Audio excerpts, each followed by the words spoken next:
Yeah, boy. Welcome back, gang. What's the deal, tribe?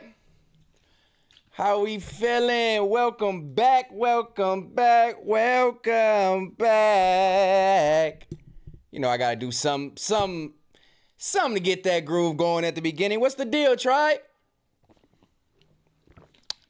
Get that good alkaline in me tonight.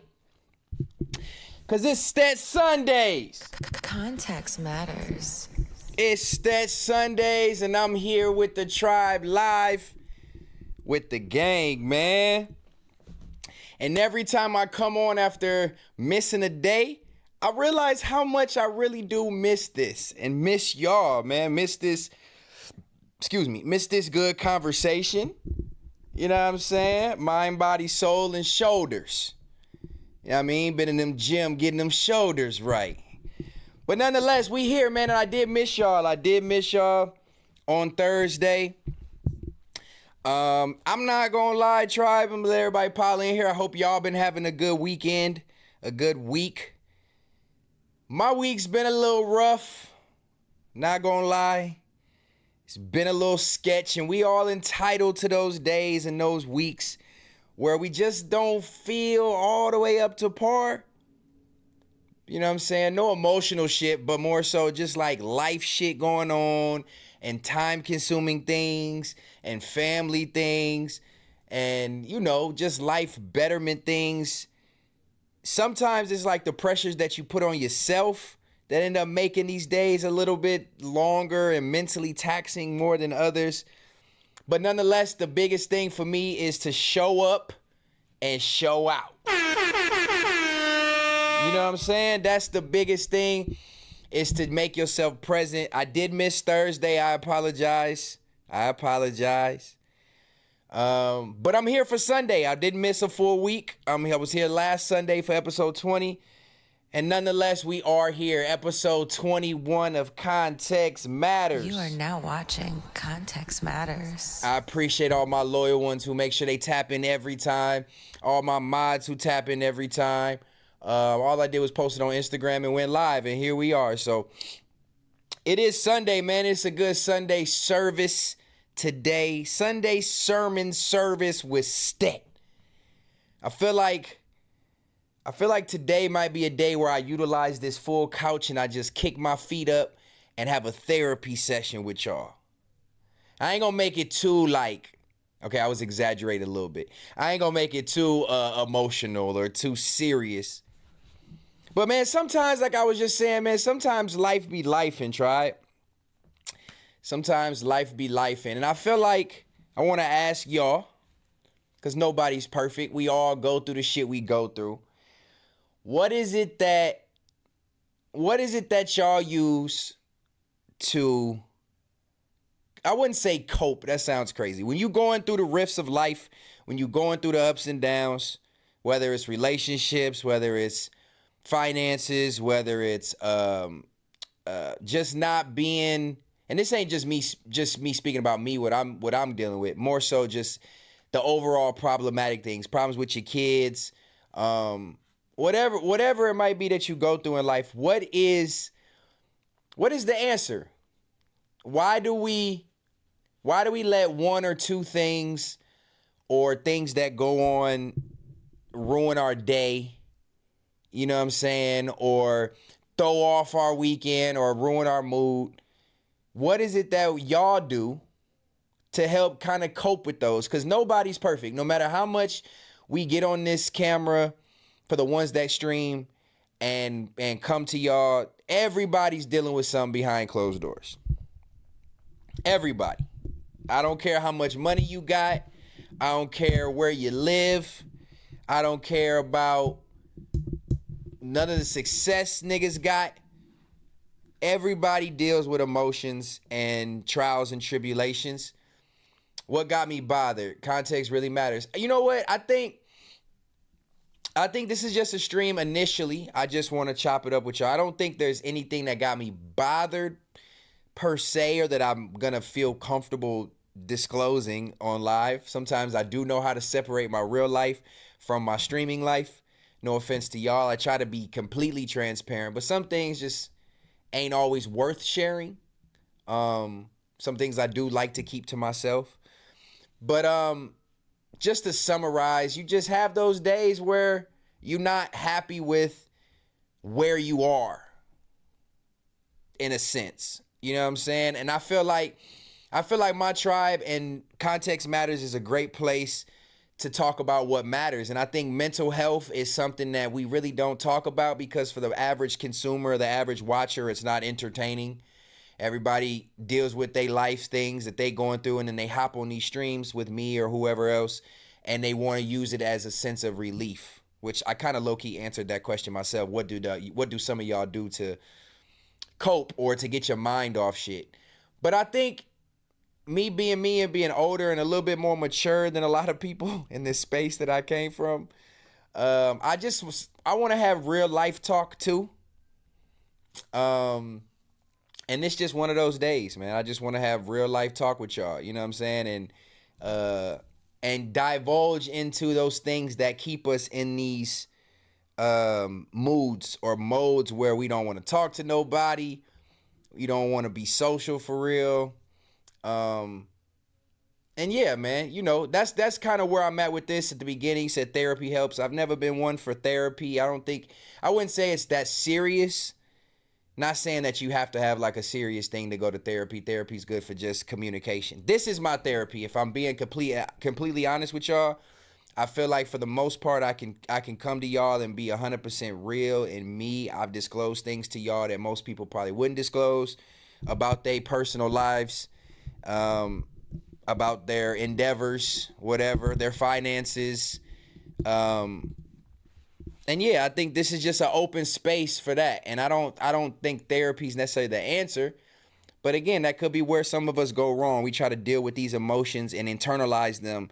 And I feel like the more that we go through shit in life with, in this day, well, you see what the state of the country is. So a lot of people are struggling with day-to-day things. And I feel like the more that I can talk it out and just get it off my chest and ramble, this is my safe space.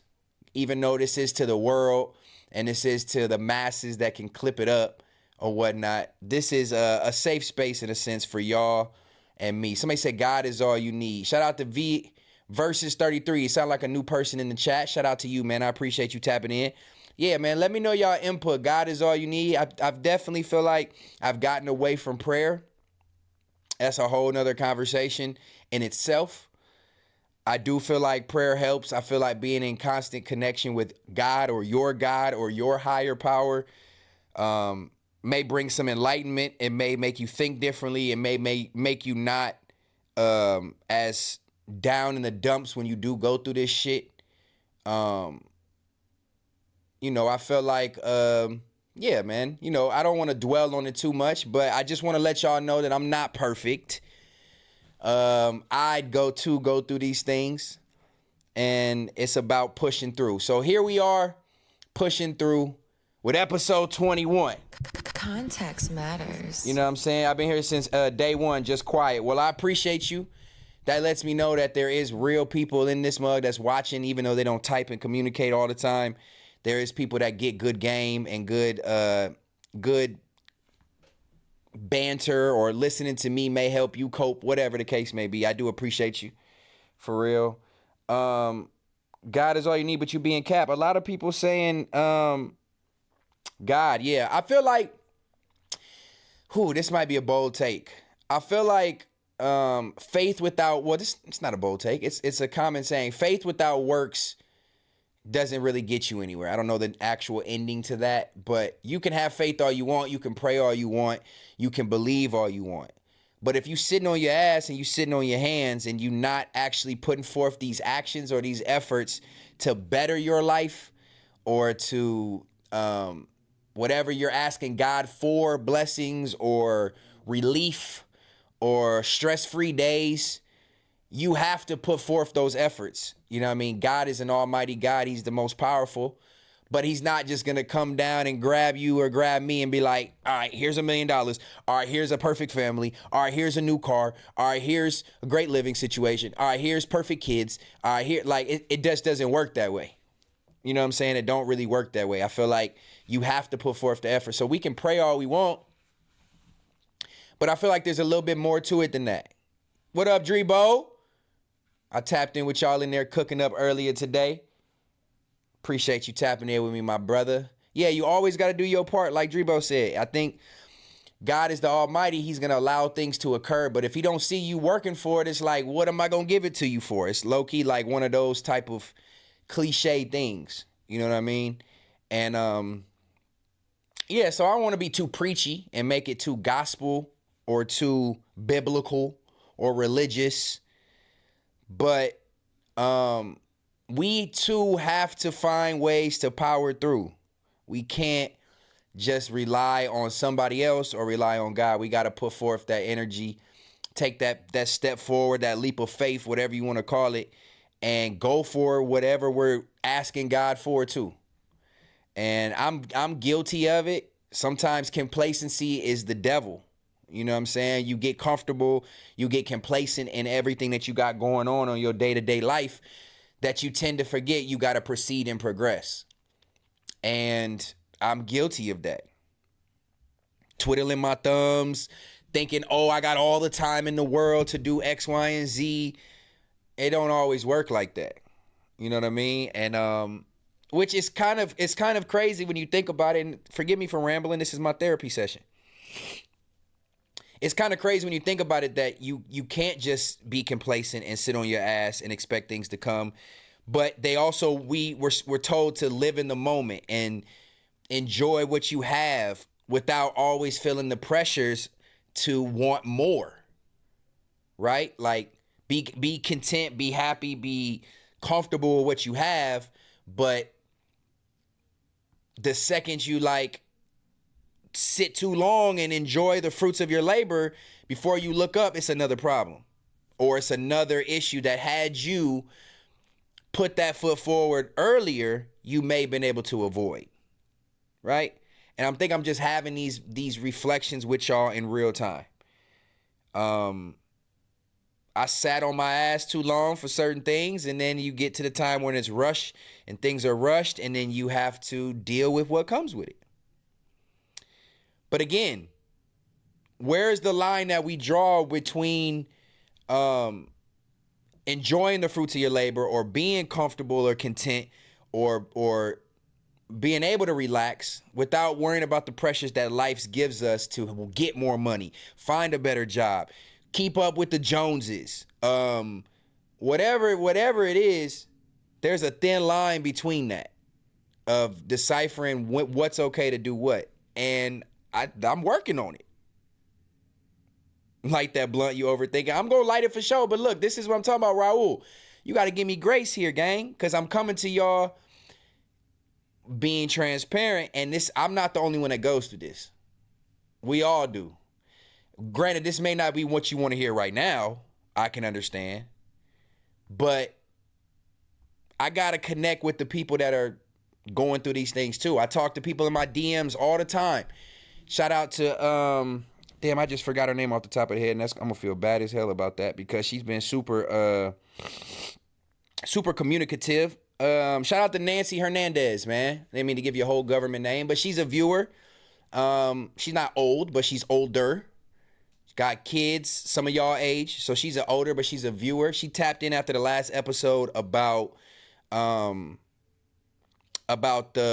DoorDash. So we were talking about DoorDash on episode 20 and how not being ashamed to have work or jobs, especially jobs when you control your own time.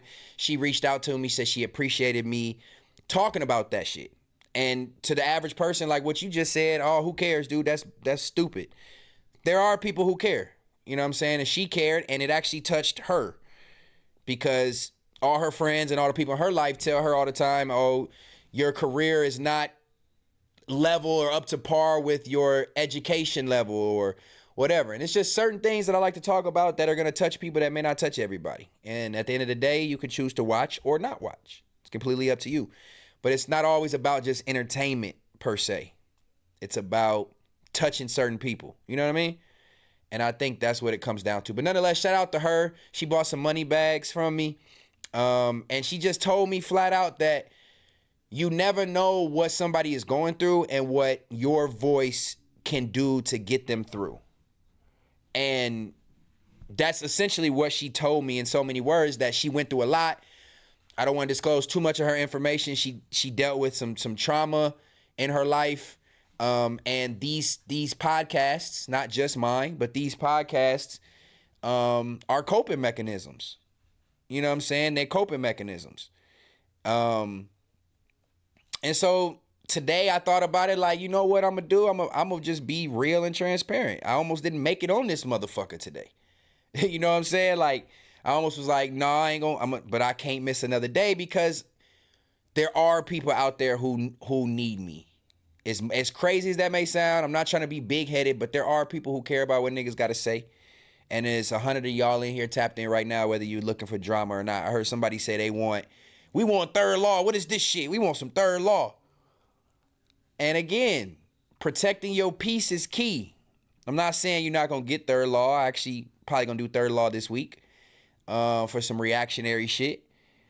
But I just had to prioritize and practice protecting my peace. Prioritize and practice protecting peace. For peace. Sometimes you got to do that. And when you're already going through shit in real life, last thing I want to do is take some bullshit from the internet and then divulge into it and make it a whole thing. But that will come as I work through the regular shit. You know what I'm saying? But nonetheless, we ain't gonna drag it on too long. Yeah, I ain't gonna drag it on too long. But I want to tap in with y'all, let y'all know I'm human. We all human. And it's okay to feel what y'all feel. If y'all want to talk to me in DMs, you express yourself. I'm not a therapist, but I am a good ear. I do respond to a lot of people. I just want to let people know I'm real, and well, obviously I'm real, but I'm real to the point where I don't put my status or where I'm at over anybody who's dealing with real life shit. So yeah, that's it. That's all. I just want to touch on why I missed Thursday, why Sunday is kind of lackadaisical today. We have topics, we have good conversation that we'll get into, but my levels aren't all the way up to where they normally are. Just being transparent as a motherfucker. You feel me? Be careful what you absorb too, Stet. Man, Drebo, I'm glad you said that. We can round this beginning situation off. Be careful what you absorb. I'm glad you said that, Drebo. I got to get you over here, gang. I told my girl I was going to invite you last week, but it's been a crazy week, like I mentioned. But I do want to get you over here. We can have these real life conversations. I need Drebo to pull up on a Context Matters episode, and we can chop it up. But I'm glad you said that, bro. If you provide an outlet, make sure you have one as well. Damn, Drebo, you hitting shit on the head today, gang. Damn, you low-key gave me a little hot flash pause. Nothing like that, but like, you know, you get that, somebody say something real, and it's like, whoo, damn. But that's what it is. Be careful what you absorb. Let me just touch on this. I choose to unfollow certain pages. I chose to not search up certain content to protect that, just protect that peace for real. Watch what you absorb, man. The music you listen to, the movies you watch, the drama you indulge in, the shit that goes up and down your timeline on your Instagram, your Twitter, whatever you got, it's detrimental to our health. It's super detrimental to our mental well-being. And social media can do that. I'm guilty of it too. Letting social media make you feel like you're not where you're supposed to be, or everybody's doing better than you, or whatever. You know what I mean? You get those insecurities from social media, and they tend to like get into your brain, and you absorb it without even absorbing it. We just natural sponges. You know what I'm saying? What up, G to God? See you, brother. And it's like, yeah, like Reddit liars that I seen you doing it up. That's what I'm not doing, Kirby. That's what I'm not doing. I don't even have the Reddit app on my phone. So that's not, again, protect your peace. And certain things I just didn't want to hear about and feel like I had the need to speak on them. But like back to what Drebo was saying, if you're going to be an outlet to speak to people and let people feed off of your energy, make sure you have somebody to talk to too. And that's real, bro. You know what I mean? Maybe that's something I need to work on. They did say something about therapy. Yeah, man. But I wanted to touch on that. He definitely said something that was real. We watch what you absorb, tribe. If you're going through a lot and you feel like life is just kind of in ruffles, watch that social media. You'll be surprised subconsciously what's really going on in there. And how detrimental it can really be. You know what's crazy is I was gonna save this topic. Oh shit, I didn't even, man, you can tell I'm all over the place, tribe. I watched the goddamn Lakers lose, and it pissed me off again today. On top of the shit I was dealing with, now I'm mad about the fuck ass Lakers. So I've been pissed since like 3:30, 4 o'clock today because these hoe ass niggas just lost again. Now we down 3-1. It's at the top of my goddamn list. I didn't even send my list of potential topics off so that I can click them and all that. But I do remember, let me send it right now. I do remember I did put something on here on my list of stuff to talk about today, not knowing I was going to go on this therapeutic ass rant for the first 25 minutes. But I did put some on here I want to hear y'all play because I want to play for y'all because we did just touch on that. What Drebo said, and watch what you absorb, and social media. So before we get out of this real life topic that I love to have, make sure y'all hit that like one time. Context matters. And let me know you present, man. Them likes matter, that engagement does matter. I don't have a goal set for super chats. I'm all over the place like I just told y'all. But we gonna get it together.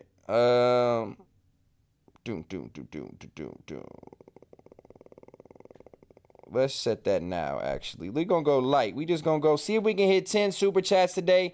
If you wanted something to talk about that's more serious than the norm, don't be ashamed. Today is a great episode for y'all to get it off your chest. You know what I'm saying? And holla at me, man. Be transparent. Ain't nobody going to judge. This the tribe, man. It's a real family over here. Yeah, man, it was a rough Laker game. We're going to get into that in a second. But before we do, let's stay on this real quick just so I can make sure I'm flowing. Yes, I'm good on water, babe. Thank you. Yeah, send them super chats in, man, if you want something to get off your chest on this good Stet Sundays. Stet service. Where's it at? Here it is right here. I literally had this on my list today. This ain't that something I just went and searched out and went to find right now. This is something that has been on my list all day, not knowing that Drebo was even gonna say some shit like that. But because Drebo did say some shit like that, and we are talking about protecting peace, and we are talking about, you know, just personal betterment, for the lack of better words. Let's hear this, man. This is a big one. Man. This is a big one. I want y'all to hear this real quick. All right, Vinny. Oh shit, you sent a cash chat? I'm gonna check it, bro. I got you, brother. Appreciate you. All right, let's play this real quick. There's a crisis that is happening that is affecting people's mental health in ways that nobody's talking about. And I'm hoping one day that it comes crashing down. And that is social media. Oh my gosh. You are right. If you don't believe me, try to turn it off and put it down. I pick up my phone randomly. Right. I'll be doing something, then before I know it, I'm just scrolling on Instagram. It's a drug. Yes, Yep. And you're being fed whatever algorithm you chose because it's attached to where you go. They are tracking everything you're doing. And whatever mood you're in, that's what it's going to enhance. So if you're a person who's already struggling and sad and depressed and dealing with some things, it's going to be really, really tough to come up higher when you're constantly being fed things that make you sad and depressed. Everybody's just showing the highlight reel. Stop with the madness of trying to give this perfect image that everything's perfect, because there are people who are That's really what it is, tribe. shout out to Tyler Perry for hitting this on the head. And I like it when it comes from somebody who's well educated. It's not something that you can just blow off, because this man is smart as fuck. So what he's saying, there is some truth to it. Social media is a highlight reel for the positives. Most people don't post their negatives on social media, or if they are posting negatives, it's for engagement, and that's the shit that he's talking about feeding you. It's like you eat a bad meal and you feel bad afterwards, or you're sick to your stomach, or you feel nauseous. It's the same concept. If you consume something that's not good for your soul, it's gonna wear on you. It's gonna wear on you. Watch something that's sad, it's gonna wear on you. You watch something that's, somebody get murdered or whatever, it's gonna weigh on you. And he hit that shit right on the head. It's people only post the positives if they're trying to get you to engage. The sad, somber shit is not engaging. You know what I'm saying? Perfect example is tonight. A lot of people gonna be like, Stet, shut the fuck up with all that shit. It's not the most entertaining, but it's the real shit that we need to, as a culture, dive into more. Really struggling, who are really looking to these images and thinking, this is how my life should be. Yeah. There's a crisis that is happening that is affecting people's... Hey, Micah time, you heard about subconscious programming? You heard about subconscious programming? Because you may not even be aware to it, bro. These things occur, and they are putting thoughts into your mind without you even knowing it. It's your subconscious. You're not consciously thinking about watching this person get murdered, or watching these violent videos, or watching all this sad shit doesn't weigh on your being. It definitely does. 1,000%. It weighs on your being wholeheartedly. But yeah, I just wanted to bring that up, let y'all know personally about me, touch bases with y'all, make sure everybody's good. Because the context does matter, even in these things. You know what I'm saying? Even in these things, it is very important. But let's get out of all the somber shit, because I touched on it. I gave it 30 minutes. No matter what nobody said, I wanted to make sure that I used my platform to speak on things like this and let y'all know, man, tomorrow the sun will come out. Tomorrow. And, no matter what we're going through today, for the most part, tomorrow should be better, or less stressful, or less pressure on you. Not always, but I think my word of advice is to just be optimistic that with a little bit of effort, things will get better. You know what I'm saying? Things will get better for you if you put forth the efforts. And I'm going to leave that at that. I'll tell you one thing that didn't get better with more effort is these fuck-ass Lakers. What just happened? See, subconsciously, that shit fucks with my goddamn mood, bruh. It's a basketball game. We shouldn't even care. It's like, oh, okay, they lost, keep it pushing. It don't take no money out your pocket. It don't, what they do don't make you shit. Whatever the sayings are, certain things, should not affect us the way they do. But that Laker game today, if I got any NBA supporters in this motherfucker, I'm going to touch on some basketball for a second. We should not be losing to the Minnesota Timberwolves, especially not 3-1. Lost on our home court. This shit is just bad. It's a bad look. It make me realize that Anthony Davis played away. Well, I knew how big of a role he played for us.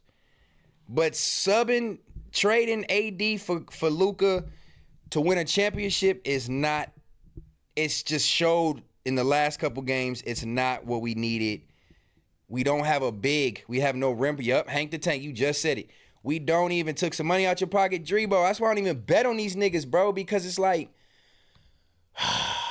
LeBron has an amazing game, and then Luka don't perform, he's sick. And then we have 20 turnovers, and we lose that game down to the wire. Then tonight, niggas, dumb turnovers, but we get out-rebounded, points in the paint, getting smashed, out rebounded by like 20 rebounds. We don't have no fucking chance.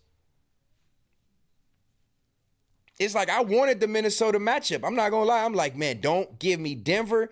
Don't give me Golden State in the first round. I don't want neither one of them. I'm not trying to tire these niggas out running, chasing Steph around. I'm not trying to battle Jokic and Murray stupid ass. And they coach. I'm not doing that. So I was like, cool, give me Minnesota. Ant is the threat.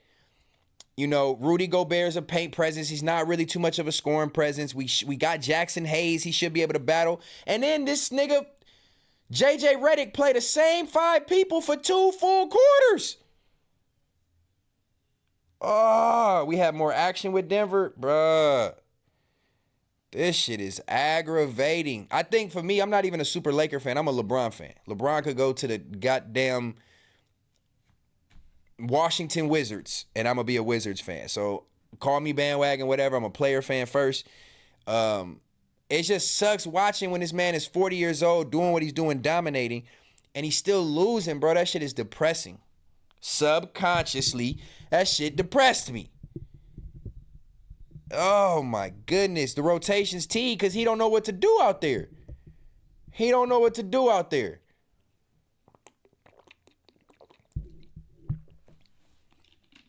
So, yeah, I've been watching the NBA playoffs. I'm sure a lot of people have. It's been some really good fucking games. First round has been very exciting. It looks like Dame just got hurt today. Look like he had an Achilles injury. Prayers up to Dame. I hope he's good. But yeah, it's been a good playoff so far besides this Laker matchup. I wanted to just bring that up because that shit fucked with my mood today, man. I tell y'all, certain shit. Whew. Man, if I could have broke something, I'd have broke some shit. We need to have a topic on LeBron versus Jordan. Newport shorts, we will. We will. That's a great combo.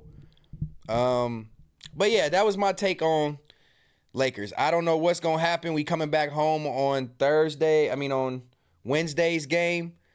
We got to win 3 straight or it's all over. It's all over. And in the way we struggling with Minnesota just makes me wonder, like, damn, how will we play against the Rockets if the Rockets beat Golden State? How the fuck will we play against OKC when they make it to the Western Conference Finals? It's almost like, put us out of our misery now. But I still got faith. It's LeBron James. I still got faith. And we're going to see what happens. I just don't. Seeing us in the playoffs now in the regular season, the Luka shit looks great. But in the playoffs where you got to line up against the same defenders and the same offenses every night, every game, Minnesota just got us beat, bruh. And it's from the free throw line down.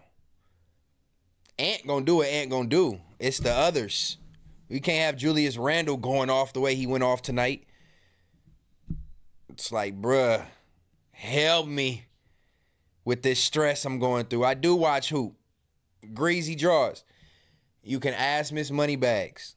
My TV does not leave NBA TV or ESPN unless I'm actively trying to watch something. If it's in the background, if it's just on, it's on all day long. All I do is watch sports. I'm bad with names and shit like that, but that's all I do is consume basketball. But nonetheless, we'll see what happens on Wednesday's game, and I'll be here Thursday to say, hey, we either got put out or we live to fight another day. And that kind of brings it all back around. No matter what happens, you live to fight another day. As long as the Lakers don't quit, I think they still got action.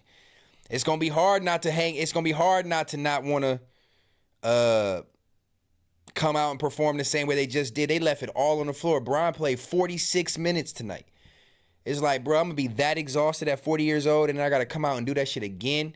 Granted, I know they will, but, man, that shit's stressful, bro. That shit's stressful. Hey, Vinny.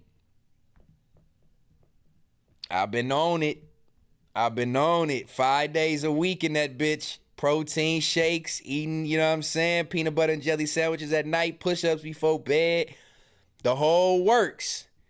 I got tired of being so skinny. It was time to, I got the sweater on, but the sweater even fitting a little tighter than normal. I ain't gonna lie. Y'all can't tell because it's black. Shout out to my boy Vinny. Yeah, man, trying and betterment. That just comes with what I'm saying. Protect your peace, protect your soul, and health is wealth. Physical acumen is important, along with the internal. Your outside physical is comes with feeling better. So anything you can do to feel better, man, I'm preaching it to y'all.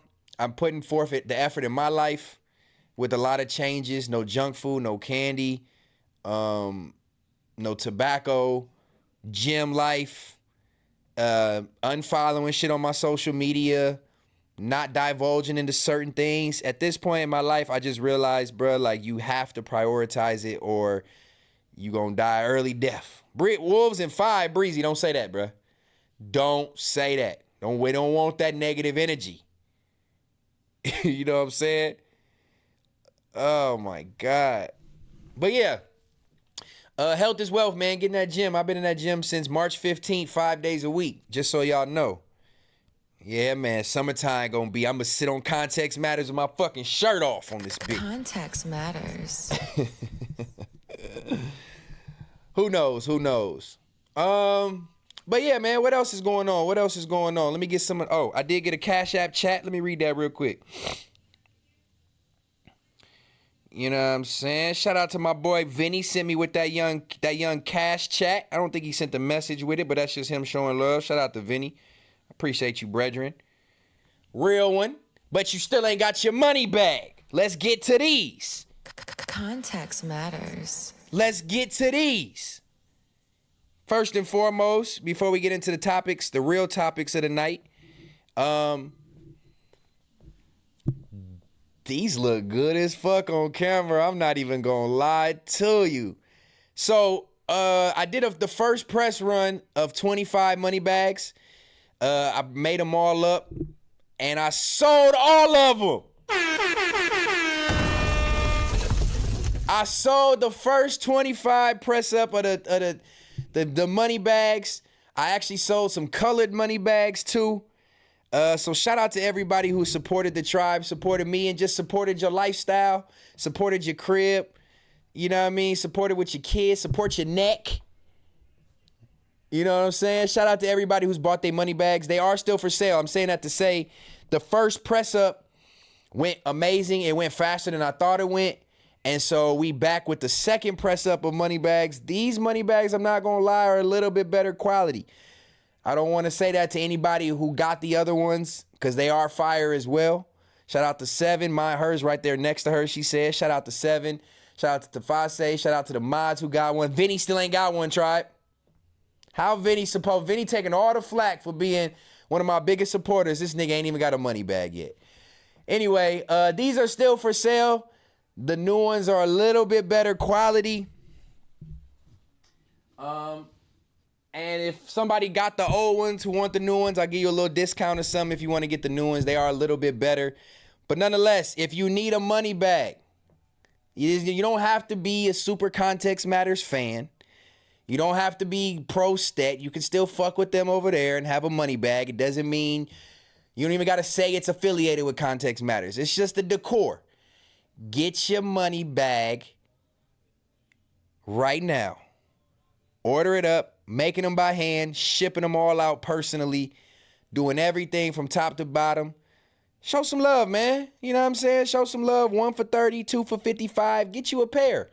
What's 55 plus a little shipping? It's a little $70. You know what I'm saying? Get you 2 money bags. Nice decor for the pillow. For the couch, for the bed, whatever.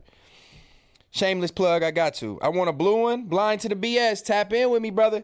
I've been making some colored ones. They do cost a little bit more because I was able to wholesale the product for the tan.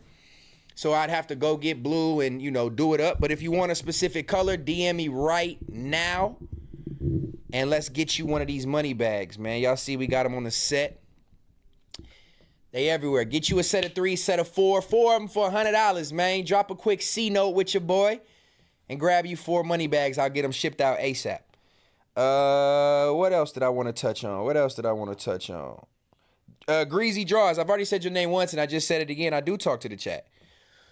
But you got to also remember there's people that watch that are not in the chat.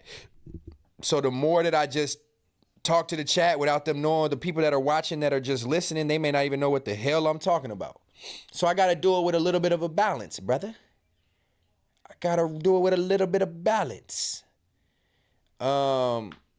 Stevie Gonzalez, let's since he said it, I don't talk with the chat. Let's talk to the chat for a second. Before I pull up some of these topics and go do a quick little stream with y'all. Let's talk to the chat for a second. I need 2 for me and 1 for my son. Let's do it. Blind to the BS. DM me right now, brother. I'm shipping out tomorrow's Monday. I got 4-piece. I got 6 to ship out tomorrow. Let's go ahead and add your 3 to the list, gang. Hit me up. The greasy draws.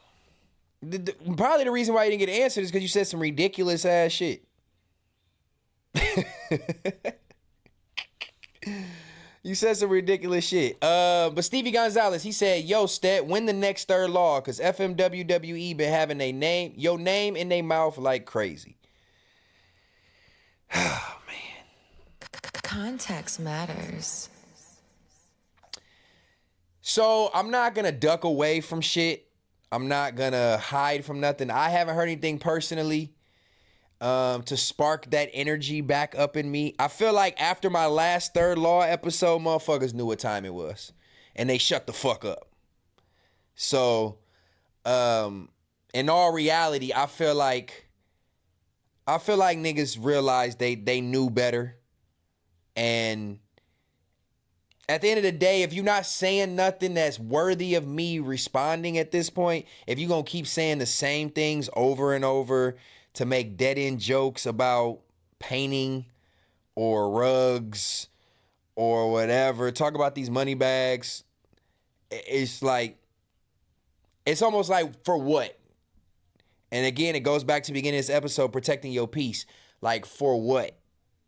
If you're not going to say anything, the whole point of, well, not the whole point, but what sparred Third Law. What the fuck is a third law? Was debunking false narratives and holding up the mirror to people who needed to see how much bitch was really in them.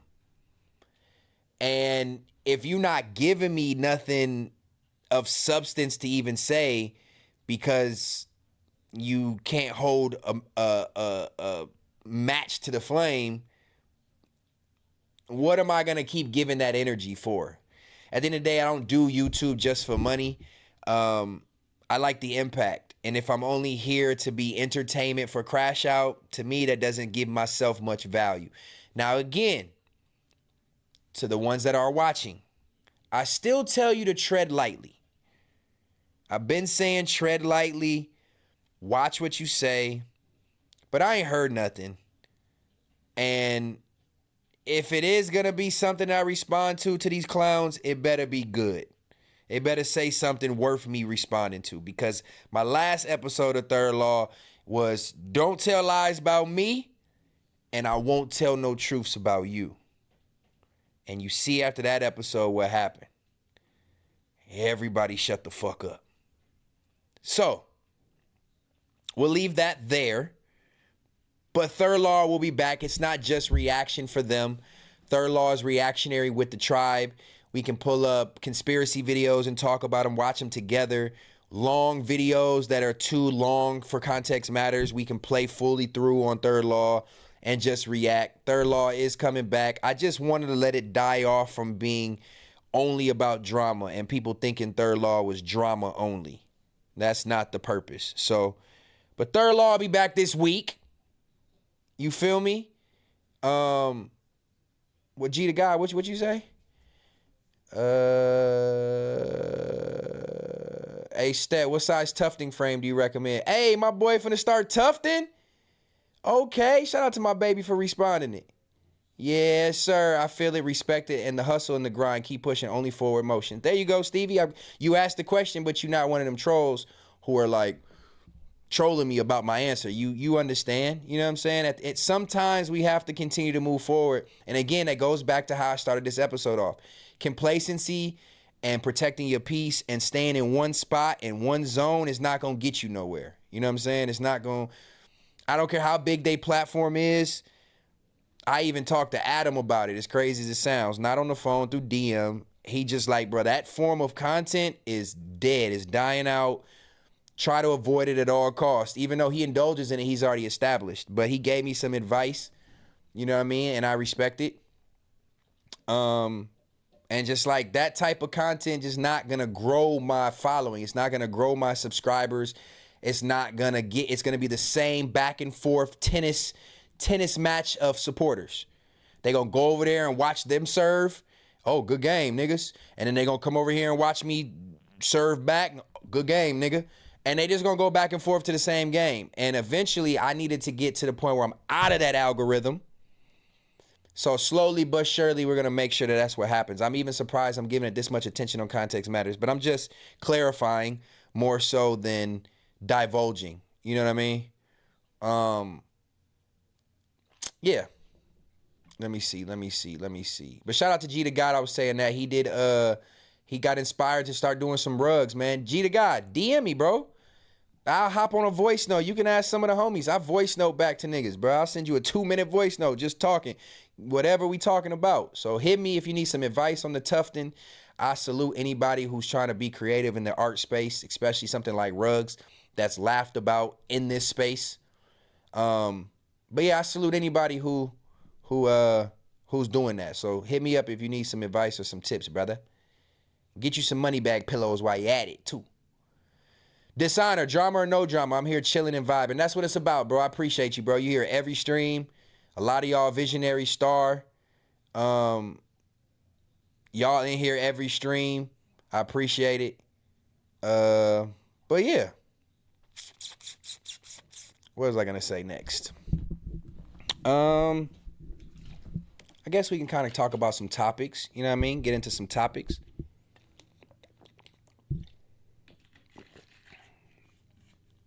G the guy, you ain't got Instagram? I be forgetting about that Discord. I apologize. I be needing to check it or put my notifications on so we can have some good combos in there. I be forgetting. That's my apologies. Again, a lot of shit. Life been lifing. And time is consumed with a lot of different shit. So, you know, forgive me for not trying to be as communicative in the Discord, but you don't have Instagram? Okay. If you got Twitter, I got Twitter too, just in case. If not, then you can send it to on Discord and I'll figure it out. Adam ain't no pod guru. Adam is not a pod guru, but Adam is very well established in this space. And he was able to find a niche and take it to another level and become successful in this space. So I would be a dumbass to not even hear what he had to say. Not necessarily saying that I'm going to apply everything, but if the man don't know me from a can of paint is willing to give me a little bit of advice, I'd be a dumbass, or like, who am I to be like, oh, just because they didn't fuck with him, now I can't even. No, those days are over. He ain't shit on me, so I don't have no reason to shit on him. But yeah, that's how it is. I mean, that's with anybody. I'll take advice from one of y'all. Again, respectfully. Y'all not even in the pod space, but I got people who DM me, and shout out to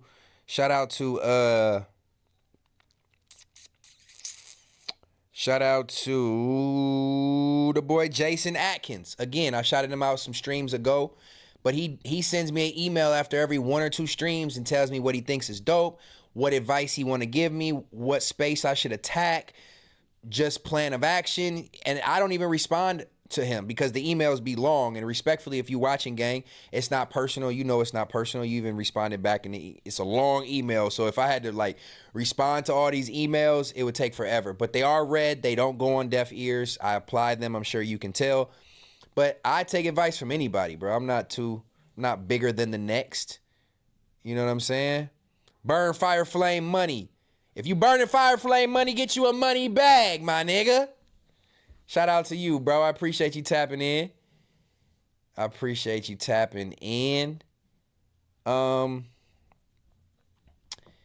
Again, Steele's lingo. You are what you are around. You are what you consume. This is like writing itself. The chat, somebody just said, Stet does steal lingo. I don't steal any lingo. If you say a word and you say it out loud and people decide to use it, that's not stealing. However, when you're around certain people and you hear stuff a lot of times, more than likely it's going to rub off and become part of your vocabulary. It's pretty normal. I'm not the only one. But that's why you got to detach from certain things so that subconsciously these things affect us. So as y'all can see, I've gotten better with that. I don't say the same things no more. Once you take yourself out of that algorithm, you can start to just be. You know what I'm saying? Just start to just be. Yeah, man. Yeah, man.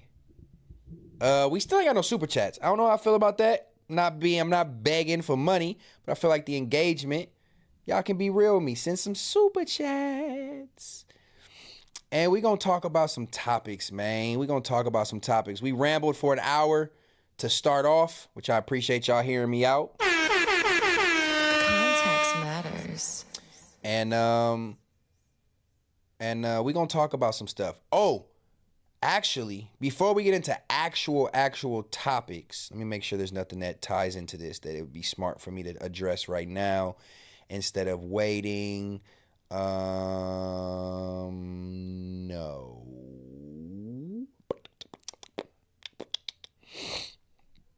Okay, so before the topics, I don't want to spoil nothing for nobody, but I feel like this needs to be talked about. Have y'all seen Sinners? Anybody in the chat? Shout out to the 125 of y'all kicking it with me on this good Sunday night. Make sure y'all hit that like. There's 125 people in here. We need at least 100 likes. That's the least, you know what I'm saying? That's the least we can do. Please send super chats. Hey, Shrimp Life, get off my dick. Probably your name is probably Shrimp Life, probably because you got a little one and you're insecure. Fuck, nigga. And you got your ass sniped out of here. He's a hater. He can stay out. Have y'all seen Sinners? I got a yup, best movie, yes, Sinners. If you are in the chat, even if you're not actively typing in the chat and you're just listening, please tell me if you've seen Sinners. I don't want to ruin it for nobody. I do want to talk about it for a second. The underlying messages in it, the overall production value, what does it mean to y'all? I do want to have a brief little conversation about Sinners. Have y'all seen it? G to God, nope. He ain't seen it. Who else? No, did he? Nope. Chris Shepard ain't seen it. Accurate depiction of my hometown. Midnight in Canada, but I'm tapped in. Les Robots. How do I pronounce that? Type it so I can pronounce it the right way. I don't want to say that the wrong one, but you always in here. It's Midnight in Canada. Shout out to my Canadians. Blind to the BS said no. Hank the Tank said no. Just in case said 3 times. Designer says I haven't seen it yet. Shit's dope as fuck. Finna watch the bootleg after this. All right, so look. I'll try to talk about it without any spoilers. I don't know how easy that's gonna be. Let's talk about what I feel like the message is in Sinners. Now, I saw it a couple days ago. It was a lot of it going through my mind back then, so I might forget some of the shit I wanted to say. But nonetheless, I feel like the message in the movie ties into what I said in Context Matters, episode 20, about the music industry. And it doesn't tell you directly. You gotta like piece things together. That's what I like about movies like that. And Ryan, what's his name? Ryan. Oh, she just said it. Ryan Coogler. I feel like the messages in the movie was touching on the darkness of the music industry. And again, I'm trying to. I don't want to spoil it for those who are chilling in here with me tonight. Obviously, it's based around music, so that's not spoiling it. But to me, I didn't watch any previews going in. I didn't watch any trailers. I had no idea what Sinners was about. I didn't know it had nothing to do with those type of things, doing that to those type of people. I had no idea. So when I seen it, it was all new. I had to dissect it at the moment. I didn't even know that. I hadn't seen no trailers and watched nothing about it because I heard it was good and I wanted to see it. I didn't even know that golly, y'all could tell I'm bad with names. The main actor, I didn't even know he played a twin in the movie. I didn't even know Smoke and Stack what the fuck is that nigga's name? It start with an M, don't it? Golly. I don't even remember his name. Michael B. Jordan. Jesus. Whew. I gotta get better with names. Yeah, I didn't even know Michael B. Jordan was playing a twin in the movie. So that's not spoiling it. I'm sure a lot of you people, y'all have watched the trailer. I didn't watch the trailer, so when I seen it, I'm like, oh damn, he's playing playing a twin. This should be interesting. To me, one was wearing blue, one's wearing red. To me, this signifies good and evil. This signifies heaven or hell. And that was the initial take I got on it, that these twins had alternative personalities. And one was a little bit more rash, and one was a little bit more level-headed. One was a little bit more willing to indulge into the music.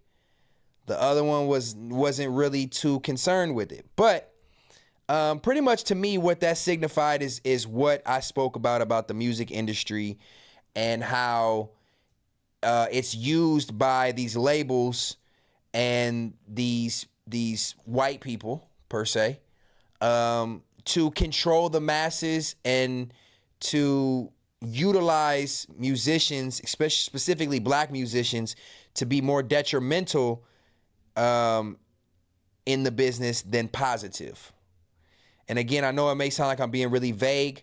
For the ones who've seen Sinners, y'all know kind of what I'm talking about. I'm trying not to spoil anything.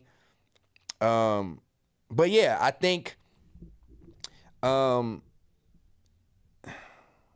pretty much just to summarize, I feel like music nowadays, by the labels and masses, is being used to push forth propaganda or negative messages or negative imagery to subconsciously program us. And that's what I got from that movie. It literally just pretty much secular music.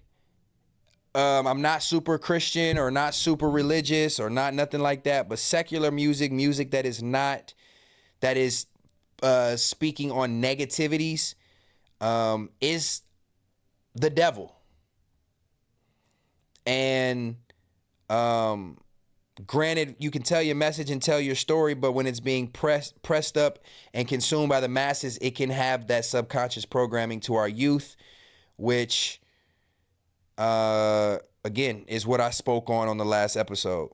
I have a topic on this because we're gonna get right into the topics. Fuck it, because it all ties into the movie. So the music industry, secular music or music that is detrimental to our youth or to the culture, is the vibe that I got from Sinners. Obviously, it's called Sinners for a reason. Everybody in one place consuming this negativity, and I'm trying to figure out how I can say it. The white people or the people in power seeing it as an opportunity amongst our culture to use us to further push forth their agendas. And if we all know, at least we should know a little bit of our God history. Supposedly, according to the book, the devil is an angel that was kicked out of heaven by God. Right? I feel like that's pretty much the embodiment of what the devil was. The devil was an angel in heaven, was the angel of music. He was kicked out of heaven and went to hell, and then he started using his music acumen to brainwash the masses. As you can see in the movie, when music comes on, the feeling that it gives, and how, like, there was a scene in the movie where it takes you through the history of music from the blues, where black people started blues, rock and roll, and all the way up to the current state of hip hop with Bloods and Crips and violence. There's a scene in the movie that gave me and my girl chills because it was so real. And it's literally just signifying how powerful music can really be to the soul. So That scene was fire on my mama. Yeah, the angel of music. See, fallen angel. Yep. Y'all know that's a decent take for sure. Mop Whack, what's the deal? My brother. You gotta keep making content, bro. I fuck with your content, man. Yeah, so I feel like there was just a scene in that movie that showed us how powerful sonic waves are and how powerful music is, specifically to our community when we don't have those outlets, and music tends to be our pastime or our therapy or our whatever. You going through something, you put on a song, your song takes you out of that mindset and kind of can try to change your mood. And to me, Sinners showed that our music not only has that much power, but the white people or the devil, not saying white people are the devil, in this case, the devil saw it as an opportunity to use it for his betterment. And yeah, y'all got to see the movie before I dive into too deep. But this takes me into this topic about how powerful music is and the messages that it gives off and what it does to our youth. Again, as adults, we should be smart enough to know. We should have the discernment to be able to separate, oh, this is just entertainment, or this is somebody just rapping about their life. It doesn't mean this has to be my life or what I indulge in. But this right here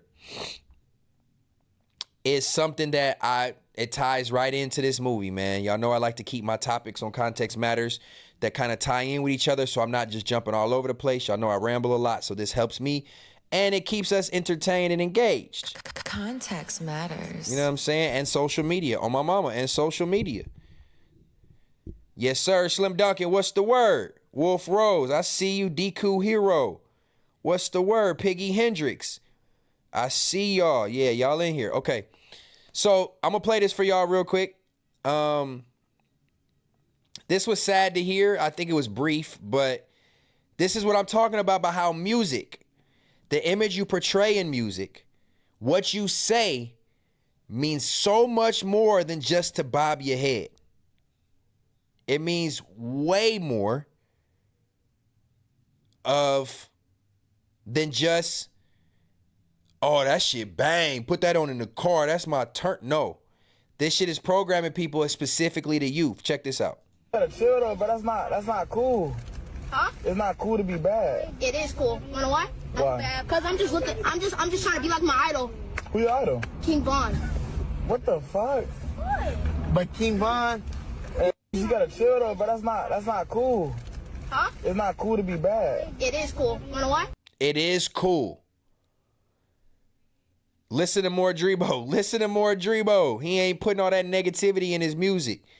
That's another reason why I fuck with Drebo. Creativity without having to lie and talk about shit that's overly consumed. Drugs, gangs, violence, bitches, cars, clothes, money, hoes. All the braggadocious shit is why I fuck with, not only reason, but one of the reasons why I fuck with Drebo. He's not persuaded by what the masses think is what needs to be consumed to be deemed successful. But listen to this man. He said it's not cool. Homie telling him it's not cool to be bad. He said it is cool. You want to know why? This is what I'm talking about, y'all. Why? Because I'm just trying to be like my idol, Who your idol? King Von. What? This man said it's cool to be bad because I'm trying to be like my idol, King Von. God rest his soul. Not saying that the man was a bad human per se. And granted, he has stories allegedly about what he's done and who he is and what he claims. But that's the influence of music. It looks cool. The image they give off looks cool, and this is who it affects. And once you start affecting these kids, our future is cooked. Our future is cooked. Just like somebody said right here, this new generation is cooked. It's sad, man. It's sad to know that labels, these white people head of these labels, are so money hungry and don't care about our culture that they push forth these people on the masses to influence these kids. I would slap the shit out this little nigga. and sit here and say, it's cool to be bad because I'm just trying to be like my idol, King Von. This ties into what I was just talking about, y'all, with the devil using music as his playground. And I'm not I'm not saying I don't listen to rap, but I'm able to separate the two. Not everybody can separate the fake from the content or the real from the content. You know what I mean? And these little dudes right here holding guns nowadays. Most grown adults with a head on their shoulders are not going to listen to a rapper and be like, oh, I need to be just like him. And then, too, at the same time, it's like, I would say, where's your parents? But, like, they can only control so much.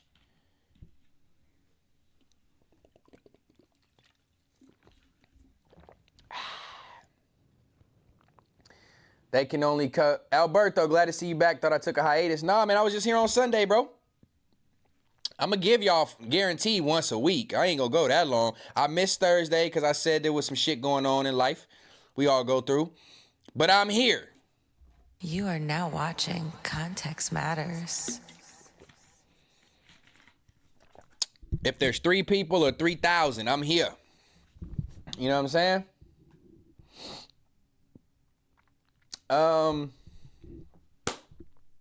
As much lies rap has taken, rap has saved. Ooh, that's a good point, Vinny. That's a good point. But I would disagree. I would say that it definitely has taken more lives, or mentally taken more lives. Not necessarily like death, but it's mentally taken more lives than it's saved. I know music can be therapeutic for people, but if we're speaking about rap specifically, I'm going to have to say no. I think it's affected negatively more than it has positively. We got a whole generation of people who think that's the only way out, who are like this kid right here, who want to be like their idol, not for the sake of the music, but just for the sake of what they put out into the air. So I don't know. Less people make it than don't. See, that's what I'm saying. And we're talking about success rate. Way less people have made it rapping than have made it. So I can see why you say that, but I gotta, it's a little, I don't know. That's up in the air.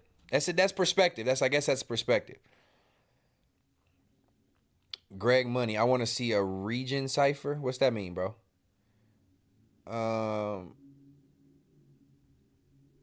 Yeah, I got another topic on this, kind of. Let's stay right in this vein.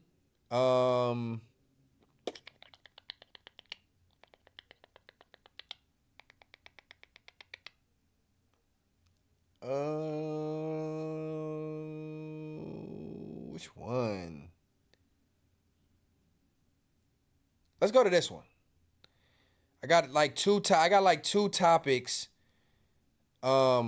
And like, you know, just being in the industry, it's clear. I got like two topics that kind of stay in this music vein. Wrong, millions have eating on hip hop. Logo Secret. I guess this is a conversation that Vinny sparked up that y'all like.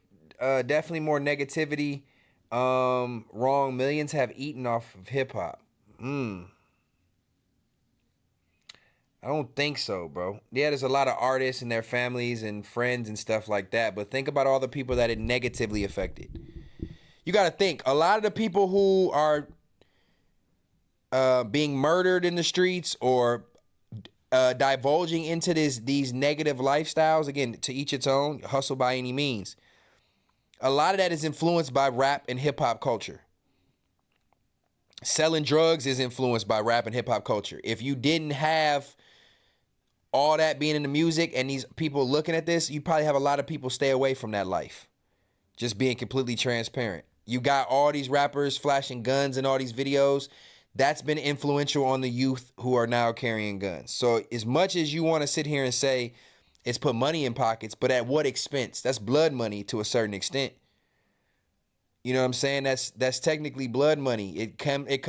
The money that you saying that these rappers have made has came off the backs of people who have been negatively affected. The stories that they tell in rap come from negative, not all of them, but a lot of the stories that people glorify in rap come from a negative, they come from a negative space. And that's real life that they see in the street.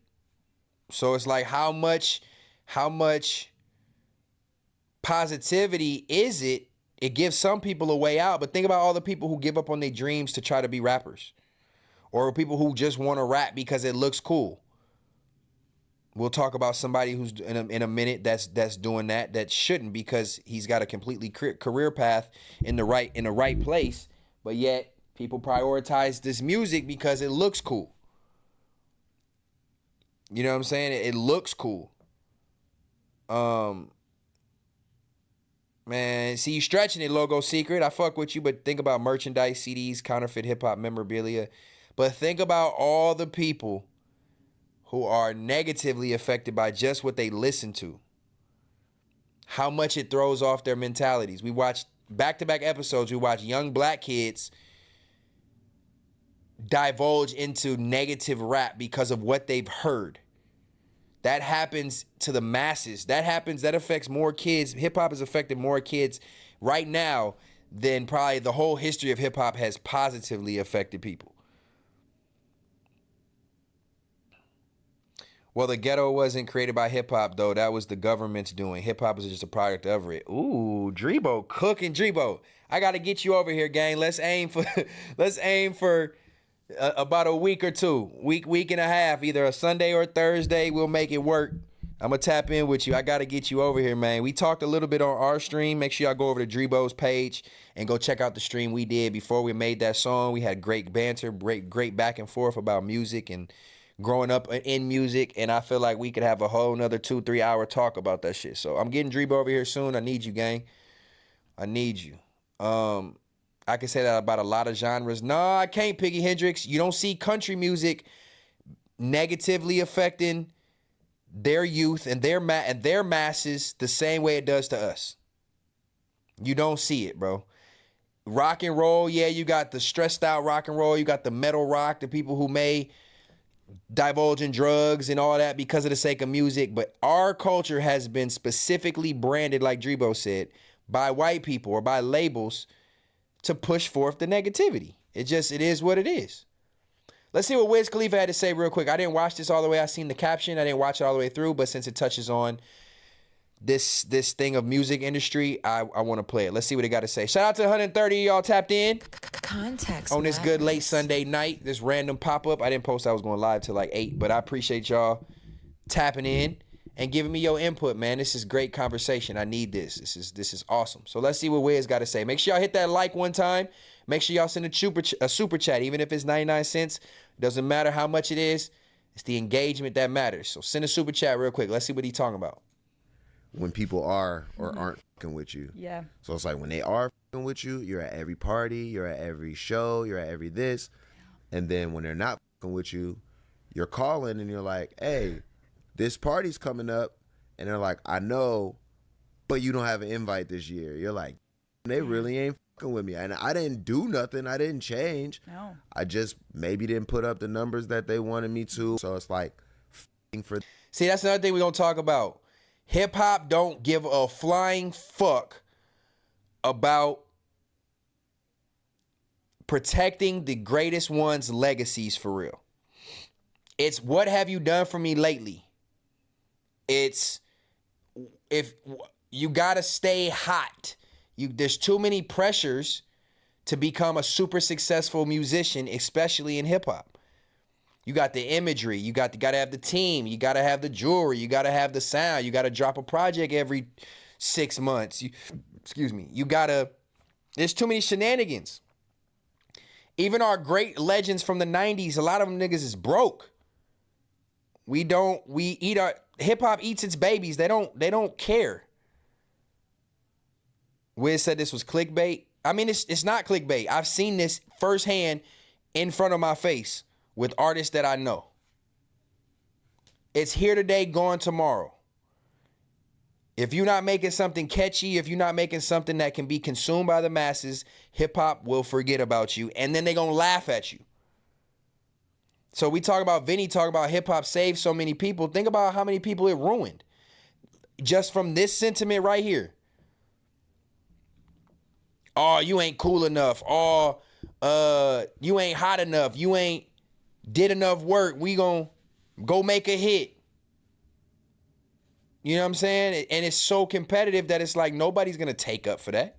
For that position, or just, you know, staying on top of your game creatively. But we do this for attention. We want it to bring attention, and we want to expand our platform, and we want to see it grow. So when there's things that, you know, not necessarily get in the way, but even like the algorithms and things like that, they change, they move. And man, when did algorithm get introduced? Can somebody research that for me real quick? Drebo, not necessarily you, I'm just talking about for the sake of music. Algorithms, this whole social media, back to social media, bro. It's crazy how all this shit ties together. This whole algorithm shit has fucked up everything, bruh. It fucked up everything. This being in the algorithm, having to post a lot to try to be present. It's not chronologically ordered. It's all about who's the most popular, who pays the most money. That shit is it's fucked up the game. It fucked up talented artists getting the proper exposure they need because they're not in an algorithm. When the fuck did algorithm get invented? Who the fuck is responsible for algorithm? I'm finna do the same thing, stuck in my ways. Baby, can you bring me the tray? Please? I think I'm gonna open up the Fair to Say lines tonight because y'all gonna have a lot to say about these topics tonight. So I might open up Fair to Say line. It started in the blog era. I don't think so, Joe Spoons. I was a part of the blog era, and algorithm was not a thing. It was chronologically ordered. Thank you, man. Mm-hmm. It was I hope I got rap. You'll be able to come in and sit on the edge if you want to smoke. You need me to go get you some? I gotta make sure I think I got some. I'm good. I'll let you know when it's, or you'll be able to see. Okay. Well, TikTok. A little delayed, so. I got you. Oh yeah, I'll let you. TikTok COVID era, is that when it started? That's what I'm saying. It changed, bro. That's only had to been the last 5. That only had to be like the last 5 years, bro. Facebook termed it, but I think it existed prior. Ooh. Algorithm fucked a lot of shit up, y'all. I'm not even gonna lie.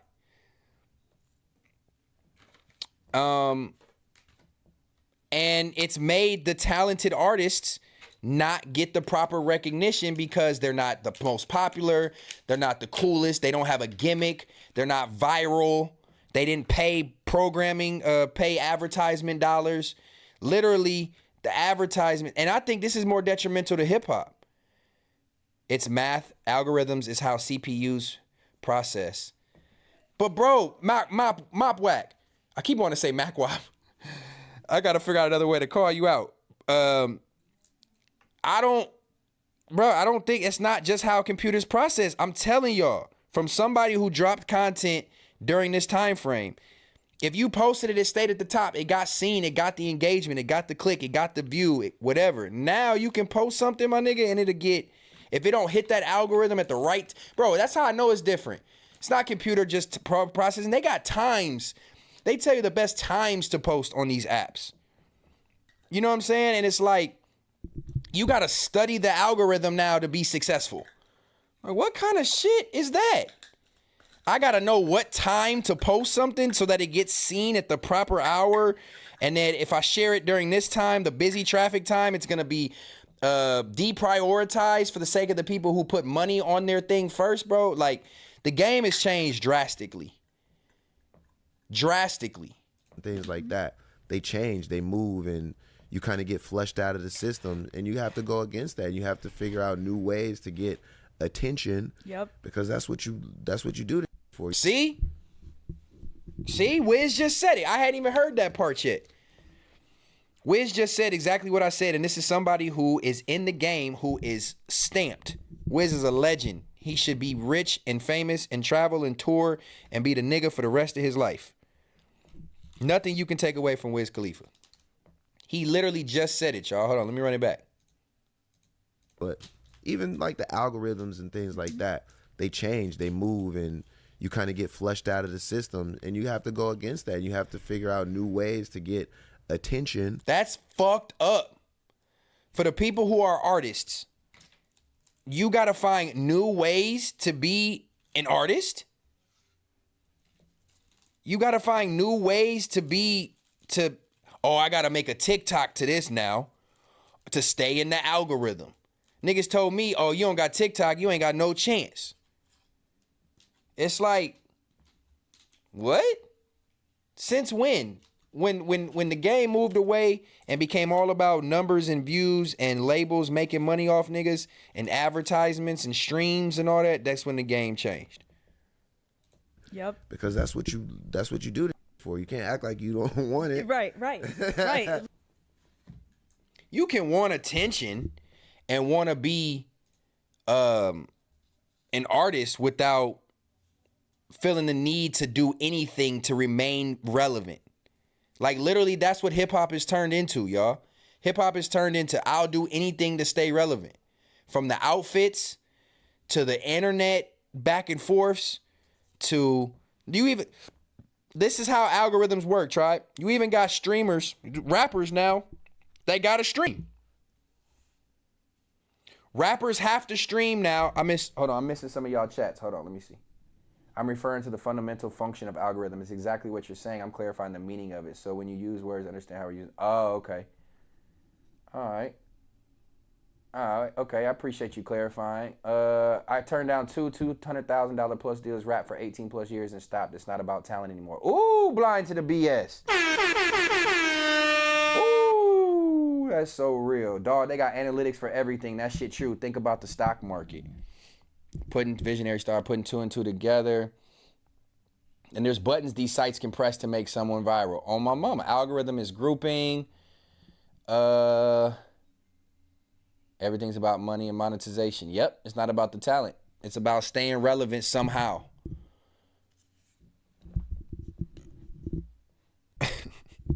Y'all niggas stupid. But yeah, it's just sad. It's just sad to see. I don't remember exactly where the topic led to, but I know it was around this vein of the influence of music and a popularity. It's a popularity contest. Granted, pop music is popular, but it's even worse now.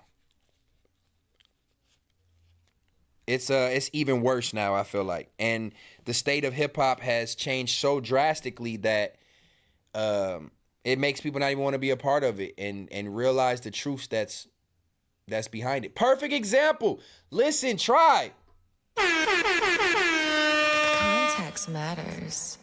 Listen, man. This is why I say, I'm not saying I don't lie because in this situation, because this is all subjective, and I appreciate y'all feedback. This is exactly what Context Matters was made for. I'm not even gonna lie to y'all, because y'all giving me a lot of context and opening my eyes to a lot of shit too in this chat, and I appreciate it.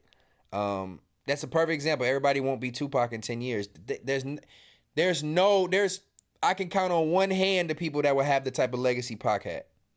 And that just goes to show you the consumerism is at a completely different, it's at a completely different level.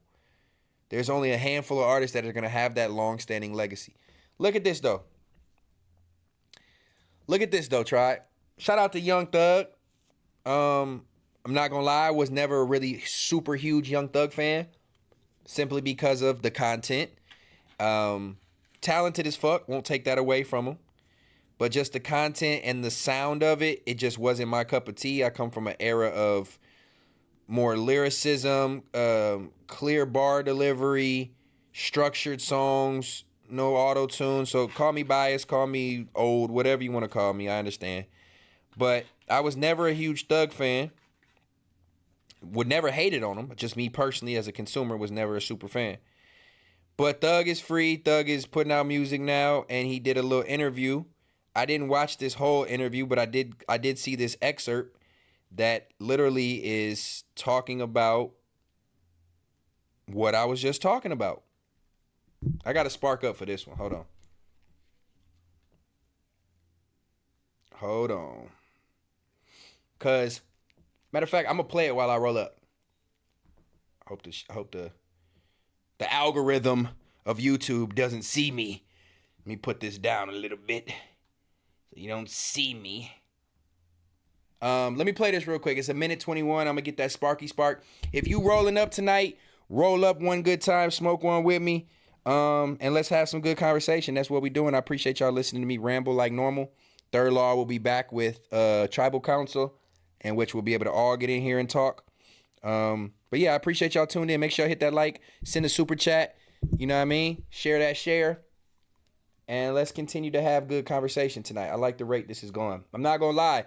This is really therapy for me, so I appreciate y'all. I told y'all at the beginning of the stream I was kind of dealing with a lot in life in general, and I was hesitant to get on here because I know the energy that it takes, but y'all are allowing that to be a lot easier than I expected or planned per usual, so thank y'all for joining my therapy session. I want to pull up to Third Law. Dreamo, who you try to get off on? You pre-rolled up? All right, bet. We about to spark that spark. Let me turn on some air conditioning. It's a little warm in this bitch with these lights on. And we gonna kick it for a little while longer. But I like this music talk because somebody left a comment on my YouTube before I play this. Somebody left a comment on one of my clips. Speaking of which, I just posted some more clips. Context matters. Nobody. I just want to react to shit because I never do that. Well, shit, we can do it on Context Matters. I'm gonna say you a high power guest, gang. I can't bring you just the Third Law. I gotta bring you on to the context. You got the shit that matters, my boy. We can react to that. We can pull up streams like this and do the whole thing, bro. I'll be happy to have you. Yeah, but I've been posting clips again. I took a month and a half off because, again, a lot of the clips that I was posting, I knew at the beginning of my YouTube career I was going to have to get that engagement and people were going to want to see certain things, so I clipped those certain things intentionally. Over the last month and a half, I've just been kind of clearing my mind about what I want to give the attention to, specifically to clip certain things and then post them individually to get all that backlash and all that negativity. I just was like, it's not worth it. So I stopped posting clips for about a month, probably like 5 weeks, but I'm back posting clips. Don't let them 3-6 Mafia me. Make sure y'all go watch the clips. There are clips from episode 20. If you missed episode 20, I got some cool little conversational topics, no drama topics. And y'all just go watch them for me, man. Go leave a comment. But somebody did just leave a comment on one of these videos. Let me see which one it was. Hold on. It's what he said. He said, I love it when you're in this lane. There's tons of things from the black podcast space, rap, and sports lanes that you could talk about and the people want to hear you talk about. You podcast and stream like some of the top podcast streamers in the urban space already. You for sure have what it takes to make a career out of this. W's for him. I sure appreciate that, man. Those type of comments mean a lot, even if it's just one comment and I don't get no more. That shit does mean a lot. So thank you for that. And it just makes me realize that no matter what the viewership is, I'm going down the right path by giving digestible content that's not here today, gone tomorrow, frivolous bullshit. Which leads me into music and the frivolous bullshit that's put into music now to garnish our attention, or that's deemed cool. Like me and Dreebo's song. It was laughed at because it sounds dated, or it's not rapping about all the shit. It's it's like topic based, it's structured, it's whatever. That type of music is not appreciated anymore. And Thug touches on this a little bit further. So let me play this. Shout out to 140 y'all. Make sure y'all hit that like, please, please. Chef Von, that one comment speaks to how we all feel. Man, thank you, bro. Context matters. I'm glad to know y'all feel like that, for real, for real. Because that's what y'all getting from Context Matters from now on. I'm just letting y'all know. Stat, what you smoking on? Smoking on some Bay Area Blue Cooks. Some what, nigga? Some Bay Area Blue Cooks. I'm assuming that's cookies. And Zaria. Nigga, what are you smoking on? Zatia. Cereal milk. Boy, you can't type. Send me some of that, brother. I think I'm smoking on some cookies. This is actually some cookies, I believe. You good. All this space is fine. But yeah, I'm about to spark up right now, and let's play this clip, man. Y'all appreciate y'all fucking with me. Shout out to Young Thug. Do you feel like it's like rap music in general is in a good place? Yes. I think the numbers could be better, but yeah. Oh, you mean like people could be selling more? Yeah. feel like I'm gonna let it play, but I didn't expect him to start off like that, saying he thinks hip hop's in a good space. I feel like that's a cliche answer, or like the answer to say coming back into hip hop and being one of the top dogs. He can't come in there and be like, hip hop is in the worst space ever. But I'm gonna let it play. I'm gonna shut up. Do you feel like it's like rap music in general is in a good place? Biscuit, what's up, gang? Yes. I think the numbers could be better, but yeah. Oh, you mean like people could be selling more? Yeah. I seen something about like the percentage in hip hop has like went down. Oh, really? I seen something like that when I was locked up. So do you have a theory about why? I think a lot of people like rapping about the same thing. Ooh. I'm glad I clipped this up, Tribe. W's for that. Or not clipped it up, but grabbed this link. I didn't even watch it. I just seen the headline. I'm like, let's watch it and react in real time. That's the best way for me to give my honest, non-scripted take. I'm watching this in real time. That's why I'm pausing. Y'all probably like, Stet, shut the fuck up and let it play. But nigga, he said a gym already. I think a lot of people like rapping about the same thing. And nobody is bringing like something that you can actually watch. You can enjoy the music and like enjoy the things that they do, but like we used to like make movies, you know? I think now it's just like quick. It's watered down. It does not, we're at a point with these algorithms and these labels that music does not require talent no more. It's been like that for a while. I would say probably the last 8 to 10 years, maybe like 2017, 18-ish, into when these algorithms got introduced, when all this social media started really becoming the way of the world. It's gotten watered down to where it's all about the imagery, what you portray out there, what you look like, and not what you say. And this is my riff with hip hop. You got to get back to like movies. Like, you got to get back to like to where like people respect it. Why do you think they went away from that in the first place? Because like it was just a big wave of like nothingness running the game. Like super simple videos, not really high price videos. Like that wave like came in really strong. So even the people that was doing high price videos, they started doing like regular videos because that's what was popping. Yeah. But I think now we did it so long to the point where we like comfortable with that and we don't want to do. Complacency. That's what hip hop has became. Take the easy way out and just say what the fuck ever because it's gonna be consumed. We are a dumbass society. Stuff like this no more that take time. Now we just like, man, let's just go ahead and shoot the video. Let's you know. Yeah. Instead of like a fucking day set, 2 day set, you know, shit like that. Yeah. I want to watch more clips from this interview. Do you feel like it's like rap music in general is in a good place? Yes. I want to answer to that. Tribe, I want y'all to answer that too. Matter of fact, I'm going to put up the first poll of the night. Let me put up the first poll real quick. Drebo said it's just creativity lacking. That's my whole point. But with creativity, you got to be talented to be creative. It is what it is. Both, actually, it goes both ways. Let me start a poll. Do you think hip-hop is in a good place? All bullshit aside, I want y'all to really answer this question for me. I just shot the poll out. Let me see if we got 150 people in here. Let me see if I can get 30 y'all to vote. Let me see if I get 50 people to vote real quick. Do y'all think hip-hop is in a good space? Like, and I'm talking about not just because you like it or you feel like there was a hot album this summer or this spring, whatever. All around, hip-hop, rap.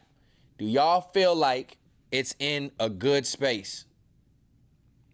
I feel like rap and hip-hop used to feel like the top genre to where, I mean, obviously, you know, they already bite everything we do in the culture, but it was just so dominant that you just couldn't deny it. And I feel like now hip-hop is just by the wayside. It's transitioning. So vote on the poll real quick. Everybody hit that poll. Is hip-hop in a good space to y'all?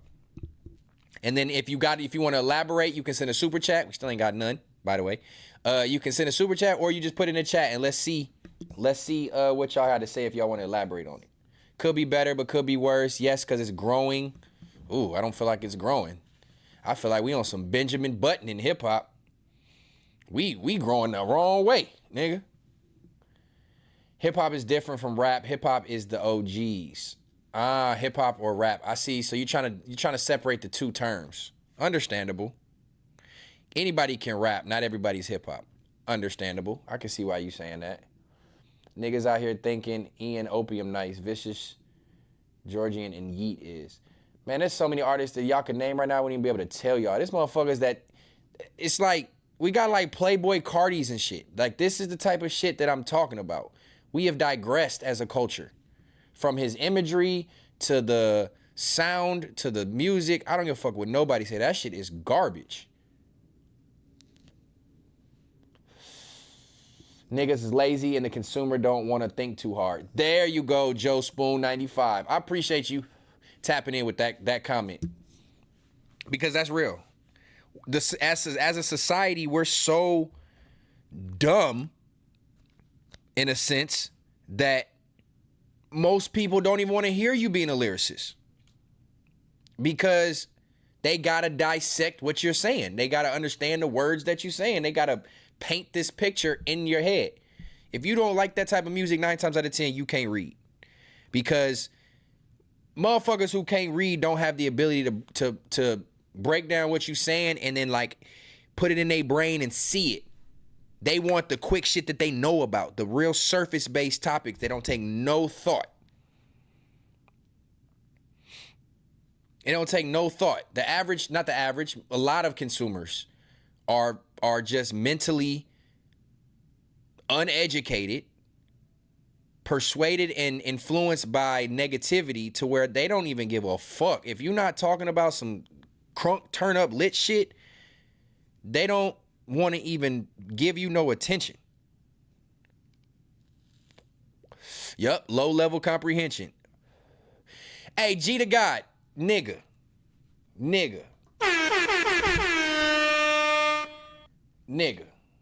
I was gonna say this one day without trying to be messy on here, but I see why only a select few of y'all, respectfully, have came over here and really fuck with me. The average fan of that shit is a bunch of smacks. That's literally what it is, bro. That's what it is, bro. That their following came from No Jumper, which that supporter fan base is all over the place. And it's, if you consume certain content on a regular basis, I have to assume you're mentally there.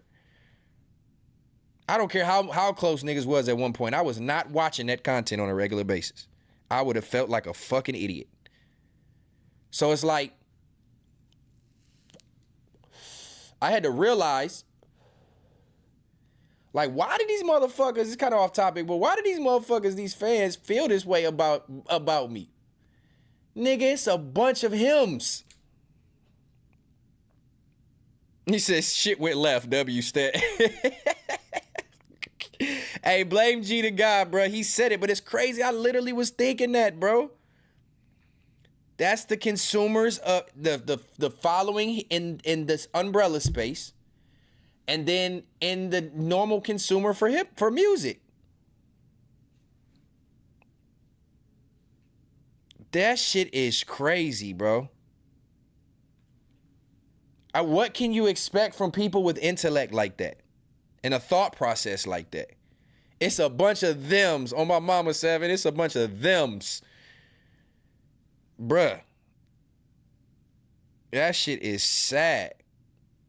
Okay, I like Chef Von's point. I like this engagement, tribe. W's for y'all. Make sure y'all hitting that like one time. I'm gonna end this poll. Let me see what y'all said. Chef Von literally hit some shit right on the head. I ain't gonna lie. Damn, where'd it go? Oh. No, y'all think hip-hop's not in this good space. 70% of y'all said that. Wow, I could agree.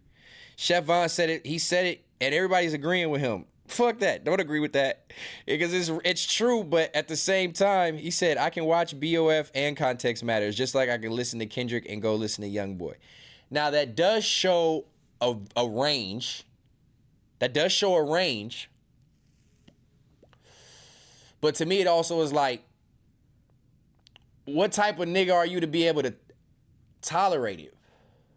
Or I guess you can just take from certain things what you take from certain things. But that was a good point, though. That was a good point to a certain extent. But I feel like once you reach a certain level mentally, there's certain things you can't indulge in. My mind, what Drebo said, like he respects Playboi Carti's creativity. My mind and how I think would not allow me to consume that and digest that. No matter how much I wanted to. I feel like just me at that level of where I am mentally and in life, there's certain musicians that I cannot consume. I just can't. It's just because it's like nails on a chalkboard. So I get it. I get what you're saying. That's why I agree with you to a certain extent. But it's like, bro, how can you tolerate that? It makes me question, nigga, are you really mentally there if you can sit? No, I'm just bullshitting. I'm just fucking with you.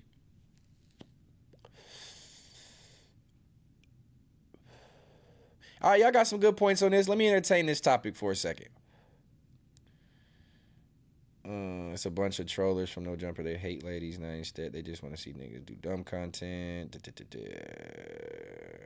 I realize a lot of these motherfuckers in these chat rooms running from real life trying to escape. 100%, bro. We was talking about that at the beginning. Like, that could be people's therapy. So you can't really fault them for that.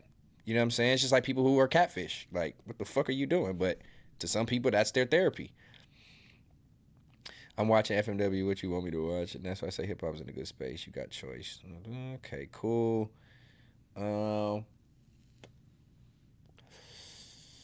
Stat, you got to know what and how. This Telly Prego. You got to know what and how to intake. A lot of us intake a lot of what we consume is balance. And I can agree to that. I can agree to that.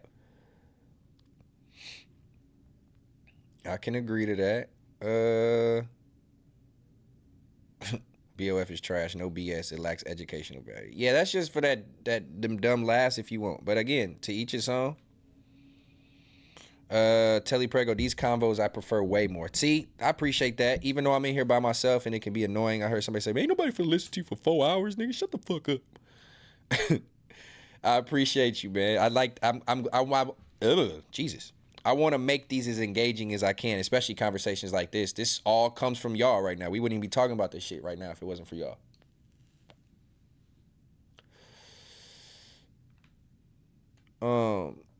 Keem live with me as a thumbnail. What? That's cool. I don't care if Keem is live. He's doing his shit. That's funny though. That's dope. He wants that engagement. Yeah, these conversations come from that. I guess it is a balance, but I had to realize if you expect somebody to fuck with you that think like that and knowing you almost preaching the opposite while going against it, I can't expect them to really fuck with me. So that's some naiveness to me, but that's just me. That nigga's stupid. I be high-key introverted and watching BOF, Apollo, Ace Boys. It makes me feel like I'm with the homies, but I can't kick it with the homies all the time. See? That's a balance, man. I get it. I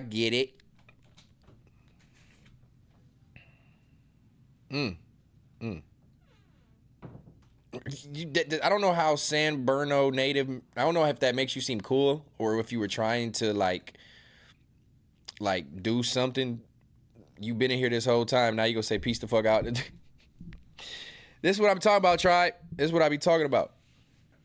Let me see. I can pull this nigga up right here. Hold on. Y'all want to see Keem? Look, we'll divert for 1 second. We gonna do how Mark punt out. Do I gotta do it to this nigga too? Oh man. Y'all gonna make me switch this over to third law real quick, huh? Let's see. What's this nigga shit? Truth in the details. We're gonna have fun with this. Y'all want to have fun for a second? We just talk about regular shit. Let's take a little break and let's see what this fuck nigga talking about. I'm on his thumbnail. Wait, where? Okay, I went to his shit. Let me see if I can find it. Ah, ha, ha, ha, ha, ha, ha, ha. I love it. Let me see. Yeah. Damn, nigga playing this loud ass music, huh? I see you. Shout out to 7 over there in the chat. Let me pull up this ugly ass nigga. Look, this how much of a hater I'm not. Look, this how much of a hater I'm not, man. Let me see what this ugly ass nigga talking about. Begs, we need to study that. We need to get into that part of the game. When did that get introduced? When did that get introduced, dog? When did that get introduced to the game? Like, there's people in the chat talking about me readily, which means you actually were watching. Because we got to think about it. Goofball. Keep on breaking down these codes and shit. Birdman was talking shit, though. Hold on. But we need to get to that, though. Like, who started that? Sometimes we just got to get right to the root. Somebody asked Keemy King why I'm his thumbnail. I remember Snoop and them talking about Luke. Luke's bending over, so Luke's getting stuck. Nigga said, y'all era. Hey, nigga, you be getting copywritten. Don't be trying to get me copywritten, nigga. Fuck out of here. Tell that nigga he over here on that bullshit. No, it's all good. It's all good, bro. I fuck with it. I'm not a hater, man. I'm not a hater. Oh, man. All right, cool. What was we about to talk about next? Because we can wrap up on that one. Oh, that was just cultural influence and shit. You know, shit going on with the whole industry. I think this is what he was talking about. Birdman. Where should we segue this over? Because this nigga, let me know if he talk about something important. He ain't said shit. MacWop Live too? Boy, niggas talk about niggas' noses and shit. Boy. 1994. This nigga MacWop Live. Niggas is clowning tonight on this good Sunday. I'm all for it. I'm all for it. All right, let's see. That nigga using a toaster for his camera. Y'all niggas is comedy. Drama, what's the word, man? Where you been at, fool? MacWop been live? Oh, it's just one of them nights. Fair to say. I fuck with them niggas, though. It could only be one other person, you know what I'm saying, that would do it. Anybody else over there trying to go live by themselves might as well give it the fuck up. They better give it the fuck up, because that shit is trash. We do got to find out, though. I will find out eventually what the fuck my goddamn thumbnail's doing as his picture, but yeah. I'm all for it. All right, cool. This is interesting. Actually, let's go into this Shedeur shit. I got a question. How do we feel about Shedeur and this draft shit? I know he just got drafted 144th in the 5th round to the Browns. W's for that. But I do gotta ask, how do we feel about it? Do we feel like, who's to blame for this? Because at the end of the day, I feel like we still gotta be a realist. Frog face, Keem, a drunk ass, weird circle talking dumbass. God damn, that nigga just went off. That's comedy. Why you go off on that nigga like that? He talking about he mid. Y'all funny. MacWop, what's the word? I heard you was just live, nigga. You live on Twitch or YouTube? What you on, nigga? I went and clicked in on Keem's stupid ass. He ain't talking about shit. I'm just looking at Hakeem Olajuwon. Look, he answered my whole he answered my whole shit. Keem ain't talking about nothing. I click audio on this nigga. He talking about, I'm just talking about Hakeem Olajuwon. Oh, you on Twitch right now? Man, shout out to the interaction between everybody. Hold on, man. Let me go to MacWop Twitch, gang. Hold on, man. Twitch, you got a actual like backslash for your Twitch, or do I just go to Twitch and type in MacWop TV? Why is Keem live right now? Keem is just a fuck nigga. We know this. King trying to scare off Pun. Hey, it's some messy shit going on, huh? That I ain't even talked about. Y'all got me all off topic tonight. MacWab over here talking about he just chatting, got my picture pulled up on his shit. Hold on. Let me. Hey, it's some messy shit going on, huh? Oh, this is comedy. Y'all got me all off topic. Oh, and I get a dumbass ad. Y'all niggas over there getting this chili. Hold on, they can't get the ad. It's gonna be a messy situation.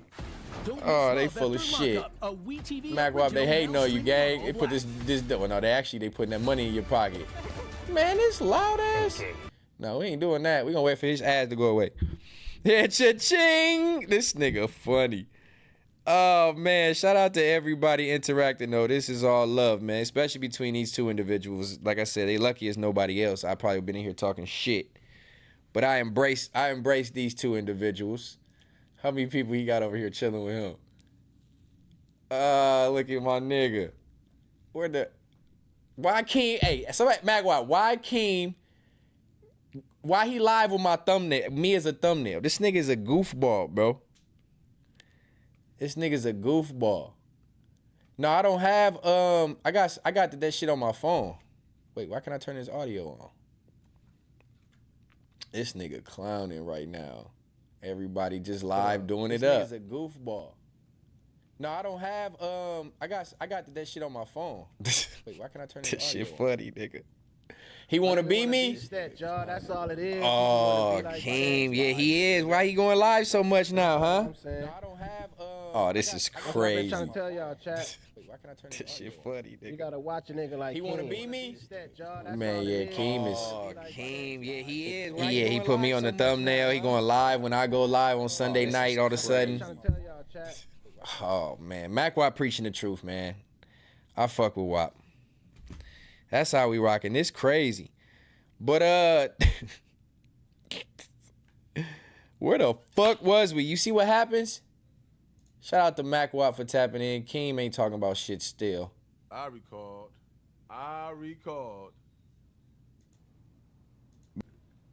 He still got Hakeem Olajuwon up on the screen. Right this there. is I wanted to come on here.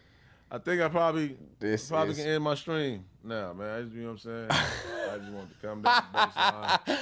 Oh, you got 140 people over there talking about knocking in my stream. Oh, this is comedy.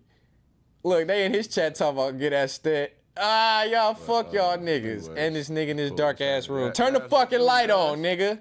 You hermit ass vampire. They don't want nobody to see that weak ass beard line up. Shout outs, man. Prayers up for your ass, mental health and everything. Oh my goodness. I see what's going on. Turn the light. You don't want them lights on. He ain't doing nothing. I see what's going on. 30 days, Pun not doing nothing. I salute that, Pun. What's up with King, man? Why? What he supposed to be going at Pun? What's up, MacWap? Talk to me, dog. Oh my goodness. But then he put the asterisk next to it, like, cause he is taking some type of, I don't know, claim. Like instead of Mark, dog. Remember when I was going around saying New Leaf? Like, I've already did that. I passed my test. I can go in here and go off on all these niggas. I'm not even signed in on this email. It's like TF got to give us some of those medals. Y'all lucky, bruh.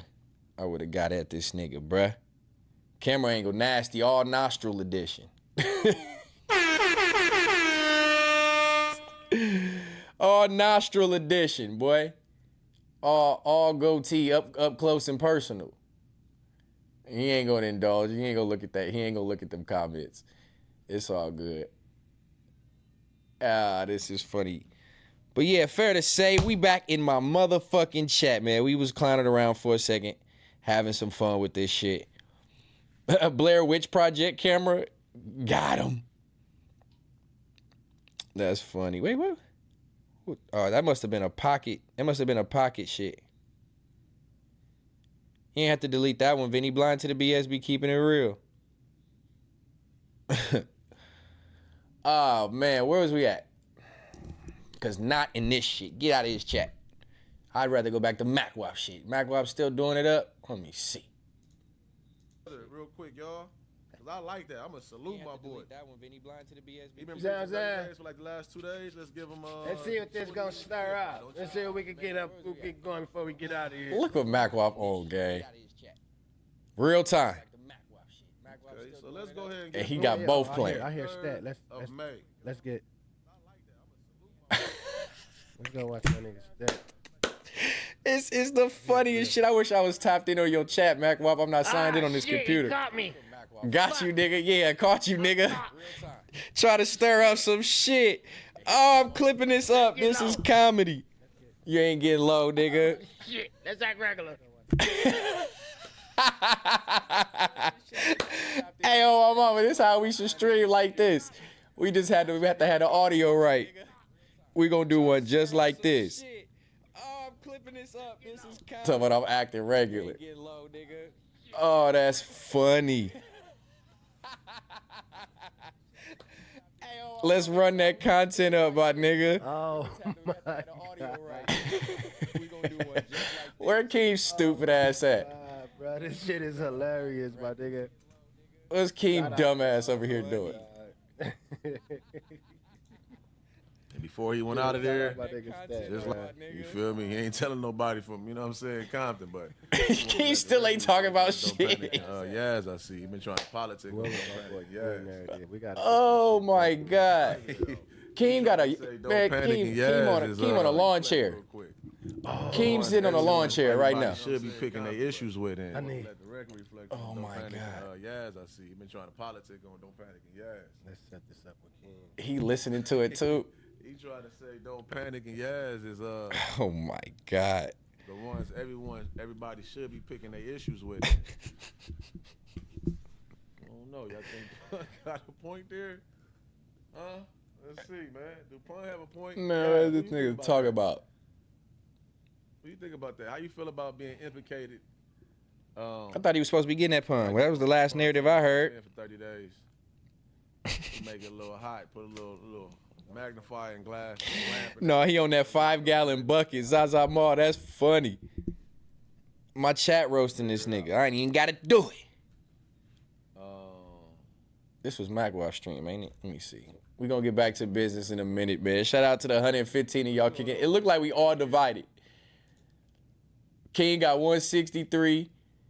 MacWap over here on Twitch with Jay-Z up, man. 76. That wasn't cool. I'm over here with 115. Share the wealth, gang. Hey, Thizzy, that's what I'm saying. Not too much on Yaz. Why is she getting implicated?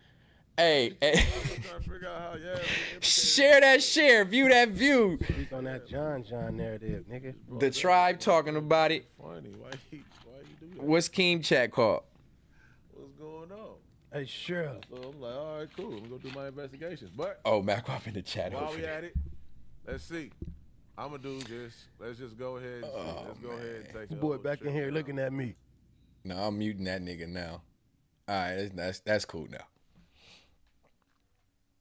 All right, fuck that. We off that shit. Shout out to my tribe, man. Unless y'all hear something interesting, if somebody's back and forth, unless y'all hear something interesting. It was fun, man. It was a good little, I feel like those type of, that's random, but that type of intermission for me is, I'm cool with that. I'm cool with that. I'm cool. I'm not pressed on always being so serious, especially if it's something organic like that. I low-key forgot I was live talking to y'all while that shit was just happening. I'm not even bullshitting. But what I was talking about was, I think we was talking about Shedeur. We was talking about Shedeur before that shit popped up. And I wanted to know how y'all thought, because there's something, well, as a matter of fact, let me tell y'all how I feel first. There was okay, so Shedeur not being drafted, let me get back on track. He was projected to go, for most people, in the top 20 for sure in the first round. Didn't happen. And it obviously was blatant avoidance of drafting him in rounds 2, 3, 4, and up until 5.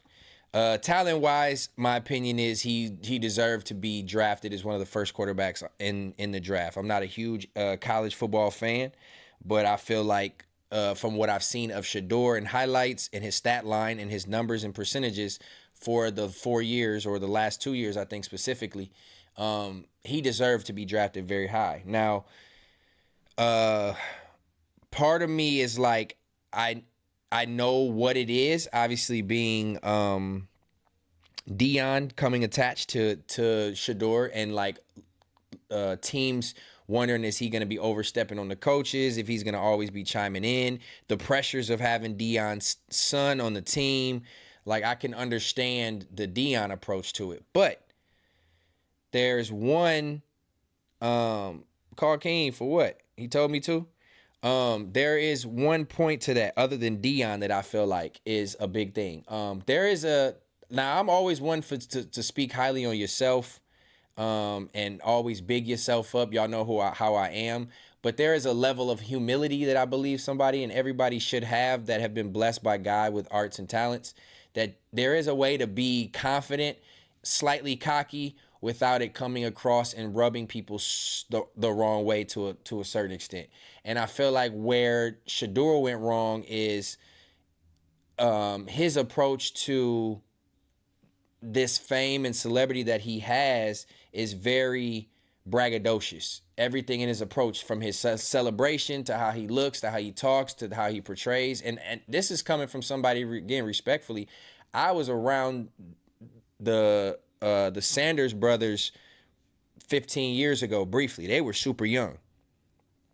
But Deion Sanders Jr., Lil Deion, the one that's older than all of them, we used to be cool with him. So we would be around and seen him a couple times and whatnot. The lifestyle that they grew up in was very provoked by their father's influence, of course, respectfully. But there is a certain way until you've proven yourself. What? Read the chat. What? He talking about me? All right, hold on. Damn, I was on a good tangent, bro. Hold on. Let me land, bro, because I'm not going to come back to this. I feel like Shedeur kind of was detrimental to himself in a way, to the point where he, his attitude and the way he carried himself and some of the things he said was very arrogant, more so than just confident in my abilities. A lot of the things he said were very over-the-top braggadocious, and I feel like his persona coming into the NFL without having proven anything other than being Deion's son, proven anything in an NFL, that his attitude was pretty detrimental to his reason why he was drafted late. All right, hold on, man. Let me read the chat and be present with the chat, and then but y'all see my point about Shedeur. Keep that. Let me see what this ugly nigga talking about. Damn. His half leaves the life out that motherfucker right Oh, now. he trying to crack jokes now? He's that bitch. Keem. Nigga crazy. Why you get at me like that, man? How'd I get at him? What they lie about? Right off the pun 30 days. I'm here, nigga. Go click. Just tell him to click live. Fuck is he talking about? Ain't that much of a delay unless he in that dark ass, no powered ass corner room he got over there. He ain't, but I know him. He go fold. He gonna fold like that goddamn lawn chair that you sitting on, King. Let me catch up to the live in case you. Yeah. Okay, you live. I'm live. It's gonna fold like that lawn chair you sitting on, nigga. It need to fold like your barber with them clippers. Tell him to fold them clippers up and never use them again. Huh? What's going on? We know what's going on. Oh, we talking about the room. I'm on you now, we don't nigga. Get to talk over here though. That's the thing. We don't get to listen to you. That's what I'm trying to tell you. Oh, you gonna mute me off? I'm gonna mute you then. I told you. Now you talking about me. Yeah, I'm on you. Guess what, y'all? I'm not even shaded. Watch this though. But guess what though, y'all? I'm mute. We don't give a fuck. Now you sound stupid. See? We up out of here on that nigga. Yeah, you right there up on. See? King, click live, up to date. You gonna fold like that goddamn lawn chair that you see. Comfortable. Yeah. That motherfucker. Yeah, look at me. Yeah. Look at me. I love this nigga. That's funny. Real, Tiny. He finally catching up Get in out real of here. time. Okay, King, you caught up. We've already been on this. Talk about it. Nigga, fuck you talking. You know better. Moving on like that, and we're gonna get right back to what we was doing. Thank you. All right, I just had to come address Fuck this with a nigga and nigga. give him a couple quick jokes. We ain't gonna give him too much time.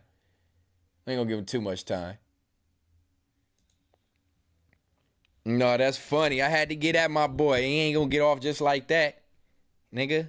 Whatever he was saying first, I already missed it. I don't even know what he said before y'all told me to go over there, but fuck that nigga. How about that? All right, back to what I was saying. Since we getting back to business. Y'all let me know, because I'm back on Baby Shark teeth. Boy, that's worse than Baby Shark. That nigga been chewing cinder blocks. Keno made me do it. I'm gonna roast you and that ant mound beard of yours. I'm on you. No, I'm just bullshitting. That was fun. Okay, Shedeur. I feel like he was partially detrimental to his own timing and when he was picked up.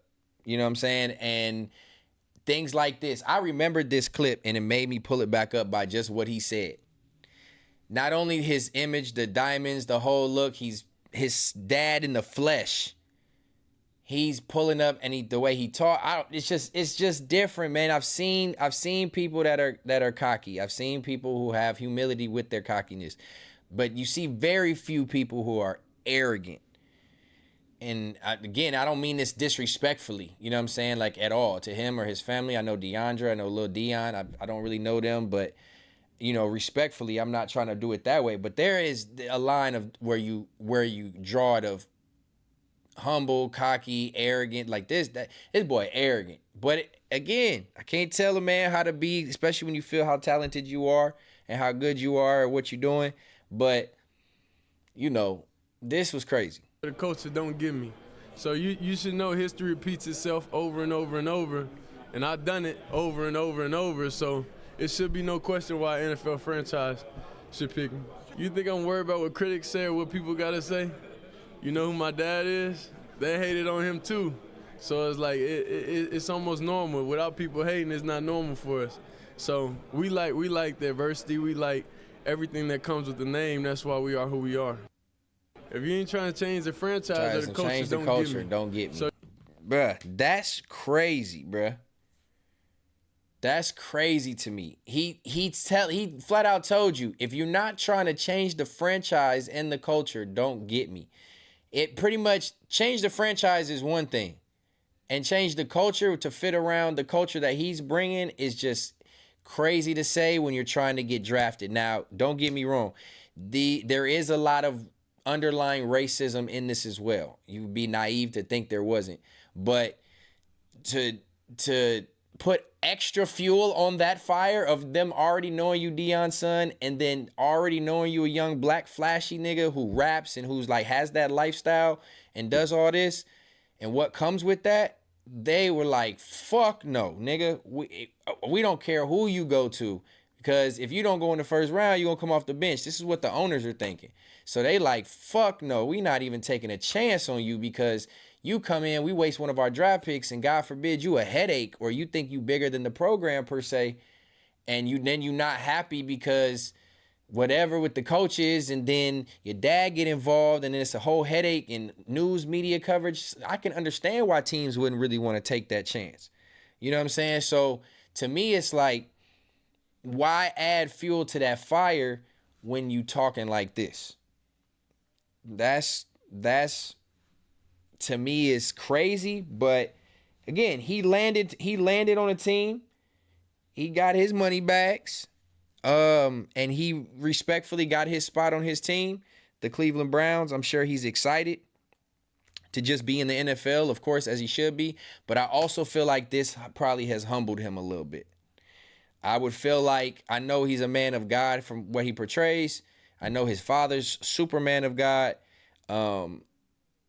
His mom, Pilar, you know, I feel like he's a good person, but I feel like this is going to probably give him some more humility of like, damn, over them couple of days, he was probably like, damn, I know he was confident from the outside, but on the inside, I know as a man, a young man, he was probably like, damn, did I just fuck up? Did I do something? Like, I know it wasn't my performance.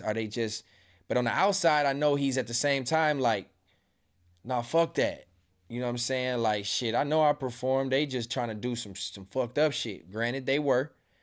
But do we give any responsibility to this man for his actions in this? And I think that was my biggest thing. I felt like I didn't want to be the person who's always PC and politically correct and along the lines of everybody taking the side of, oh man, this is so fucked up, they doing him like this. Yes, I can see it that way.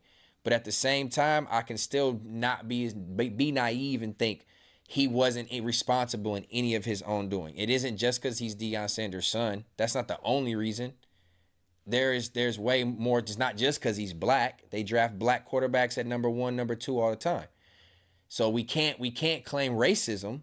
Like, let's just be honest. I don't know if I just dropped a gem there, but like, these labels will pick a black quarterback or a black athlete, number 1, number 2. We just seen his counterpart get drafted to the Jacksonville Jaguars.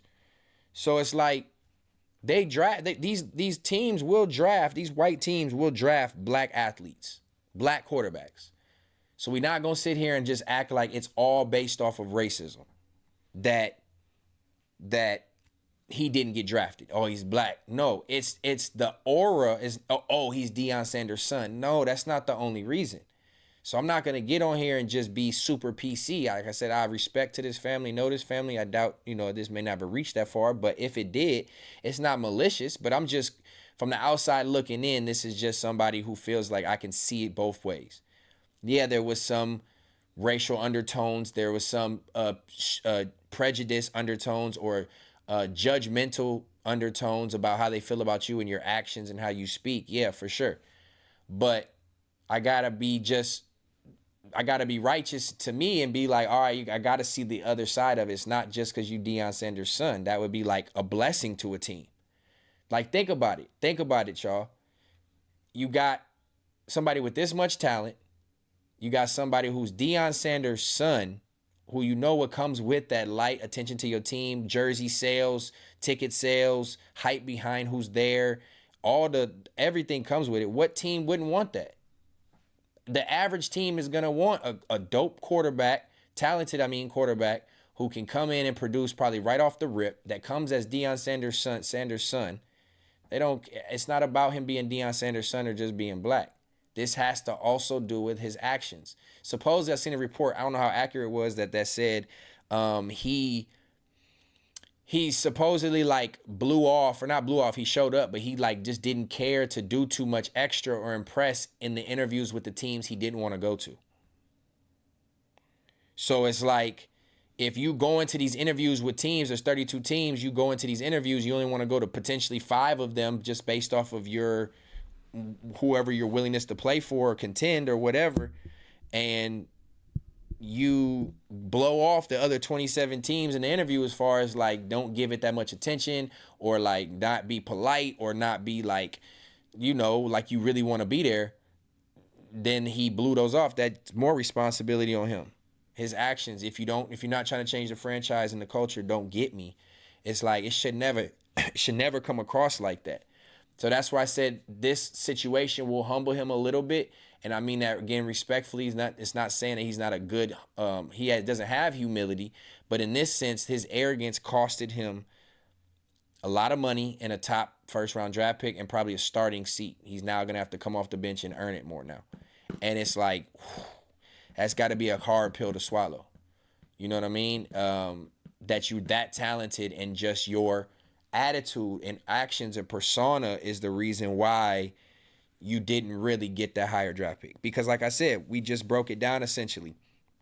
The hype and the attention that comes from being Deion Sanders' son is amazing for a team. I don't understand why no team or franchise wouldn't want that. I mean, unless you're thinking Deion may be interjecting into what we're doing or trying to have an input, then maybe. But just off the strength of the name alone, having Deion Sanders' son on your team was a benefit to the organization. And there's a lot of teams that need a quarterback. So it wasn't because of that. And it wasn't because he's black, because they drafted Jackson for the, number 1 black quarterbacks all the time. So we got to take some responsibility on this young man respectfully, and just hopefully that it builds some character and builds some humility as far as just how he carries himself. Because I know after he got the Browns thing, he was happy. And he said, I want to, thank the team organization for giving me a chance. But I feel like there's gonna come some more humility in this, where he gets on that field and realizes, like, damn, you know, I could have not even got drafted at all, type shit. So, I don't know. It's a building. I think this would probably be a building thing for him. You know what I mean? A way to build as a man and just build character to himself. You know what I'm saying? The activities that we have planned. What was I about to say? This nigga reacting to shower videos. Seven, what you over there doing? I done caught you, Seven. You got a whole shit going on with whatchamacallit. And she over there, Thizzy over there talking shit to her. See, that's why she over there. Seven just messy, just trying to argue. Thizzy talking shit to her.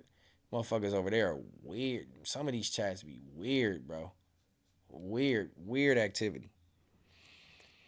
All right, let me see what y'all said in this chat real quick, man, because I was just rambling trying to get this point off about the shit because it got interrupted before. The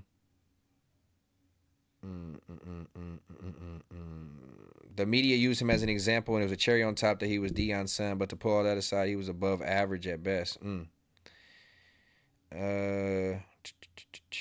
Crippy Z with the super chat. Oh, we got two of them bitches in. Oh shit, I missed the first one. Let me hit the and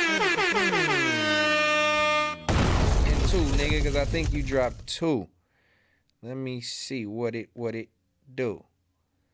And then I'll keep going and see what y'all said about this topic real quick. I seen the chat was moving a little bit. Crippy Z, $1.99. Appreciate you, my boy. Make Shopify. Need a money bag. Shout out to the tribe. Oh, yeah, the Shopify is coming so that I can, you know, I'm just getting hip onto the merchandise shit and how to, like, market it digitally because I've only sold stuff briefly on my personal website. Nonetheless, I am working on getting my Shopify. I actually tried last night, low-key, but something was tripping. Yeah, I'm getting a Shopify up so I can have them posted on there so it can just be click and buy and have the link instead of y'all having to hit me in the DM. But hit me in my DM anyway on Instagram. I know if you're still in here. But anybody who's interested in the money bag, hit my DM on Instagram, and I'll get them out to you.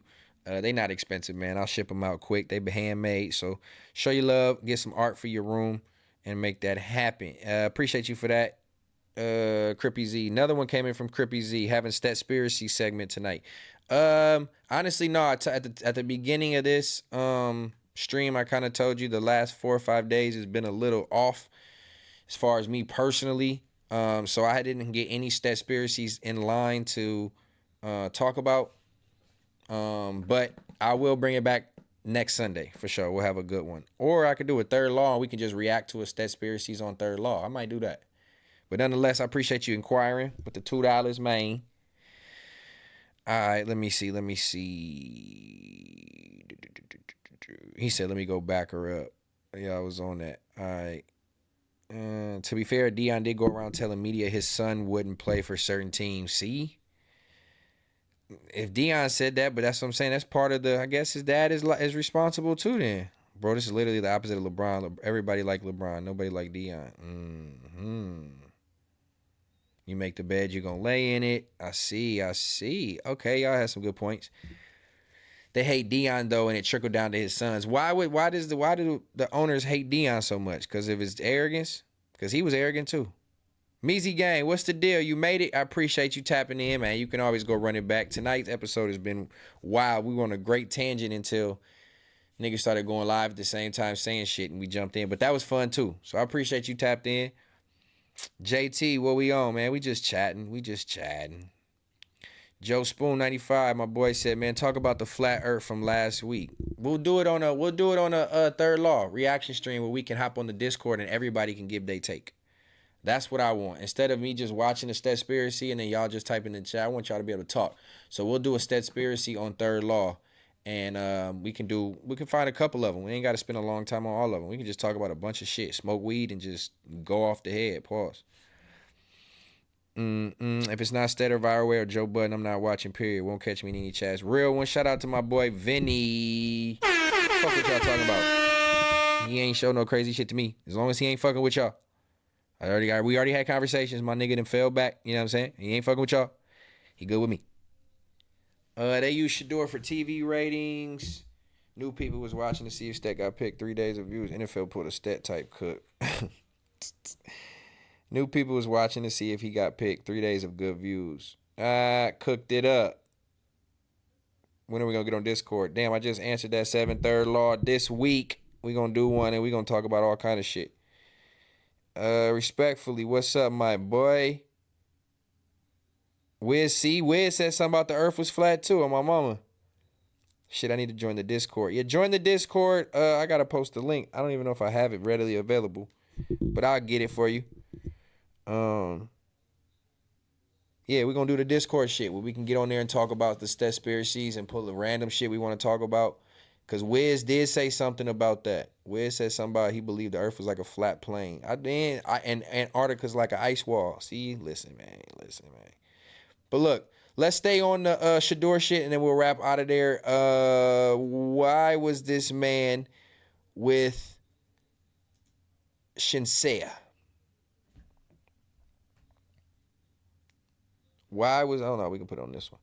Why was my man just randomly out here trying to flex with this grown woman? My nigga, I'm not a hater on you, my nigga. Salute. Salute, my boy.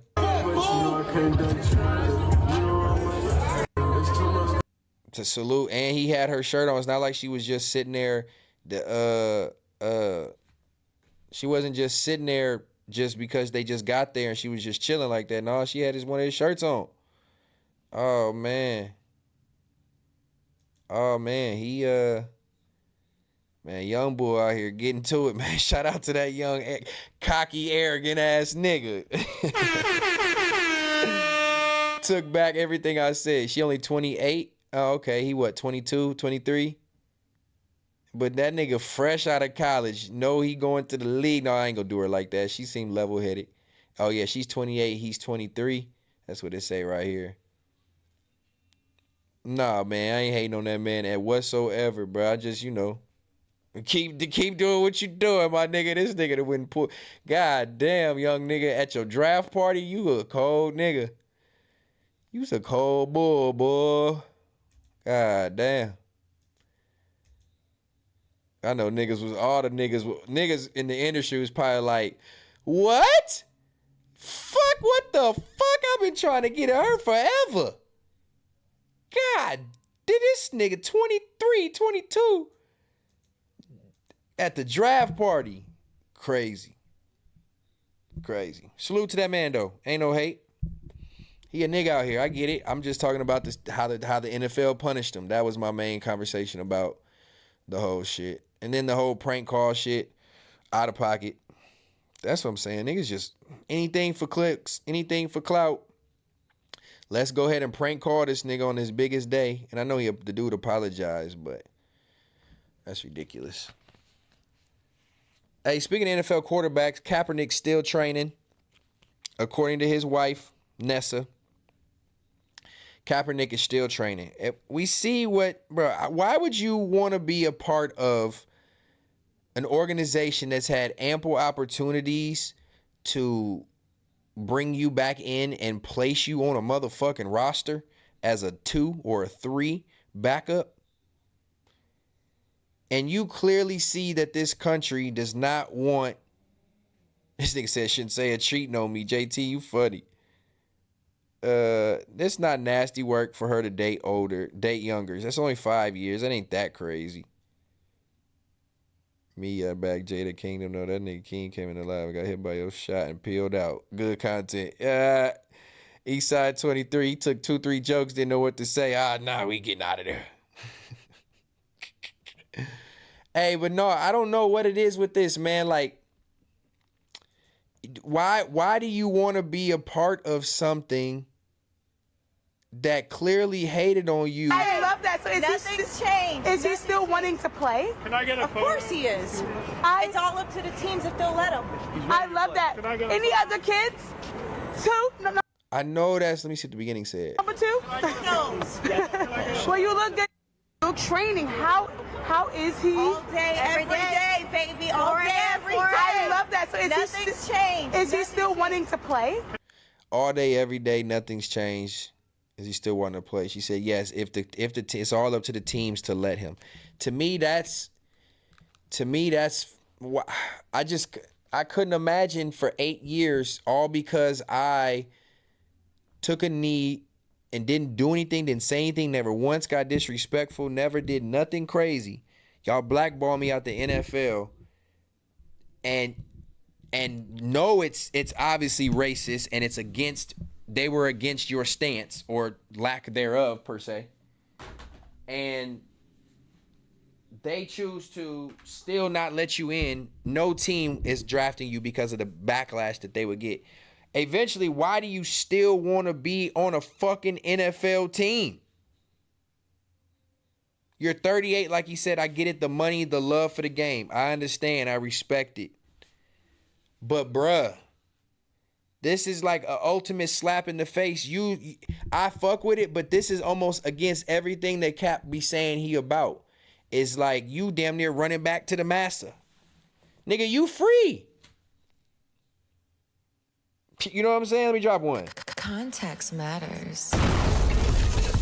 You free. So, like, why are you still even, like, shucking and jiving, trying to, I practice every day. I'll come try out over and over. They're not allowing it to happen. Granted, you're 38. You probably still in shape. You probably still can perform. But at this point, at no point are you going to ever see an NFL field, let alone a sideline or a locker room.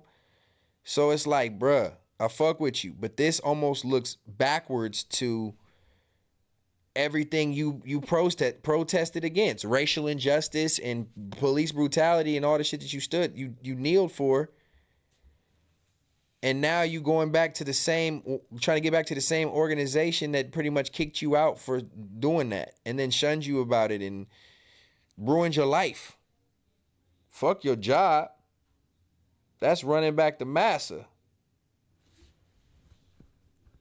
He got to go UFL. That's what even there, if anybody's probably going to be like, I don't know. I don't know if I should, or it's still a risk, but he's not getting back in the NFL, bro. He's not getting back in the NFL, so it gets to a point where it's like, why do you running back to your abuser? Why are you running back to your abuser? That sound like nasty work. That'd be like me. That would be like doing everything in my power to go back to FMW. You just going back to where motherfuckers made it obvious that they don't want you to have plenty of ample opportunities to stand up for what you believed in and the whole shit. Come on, man. Come on, man. It's crazy. I would never. So it's like you look at somebody like that. I get it. That's your passion. That's your love. But bro, you running back to the motherfuckers who whooped you. That don't sit right with me. You know what I'm saying? That don't sit right with me. Eventually, it's like I get it. Pride and all the ego. Let all that shit go. Fuck that. They've apologized and no, fuck that. Y'all had real lawsuits and shit going on. That was real love lost. Ain't no way. At some point as a man, you got to just tuck your head and take your losses. Lush Kaepernick. That's funny. Breezy said, good point. I'm just trying to say, like, eventually you got to cut your losses and be like, man, these niggas was bullshit. I know he's probably stepped out and seen all the bullshit since then, 8 years ago. And you still trying to run back to your ex who whooped your ass pretty much, who ruined your life, poured bleach on all your clothes, kicked you out the house, did all the detrimental shit to you, and you trying to run back for the sake of your love and passion for it. No, eventually you got to look at it like, bruh, that motherfucker is not good for you or your mental health. Can you imagine what he would go through with playing on the team too, the mental health that would come back to this nigga? The hatred, the shit spewed, the risk, the shots on his life, all the shit that people wanted to do to this man would come right back to life if he pops up on a white franchise. If nigga goes to the Tennessee Titans, nigga, they gonna want to lynch this boy. It's like, bruh, eventually you gotta let that shit go. You gotta stand on that, bro. Shout out to the tribe who's still in here fucking with me, getting to the facts, getting to the context that matters. Context matters. I appreciate y'all, man. We have a good conversation. I just feel like, bro, like at some point, as a man, tuck your head and cut your losses, bro, and just keep it pushing. And try to do something else. Your name is big enough to probably sustain a okay lifestyle.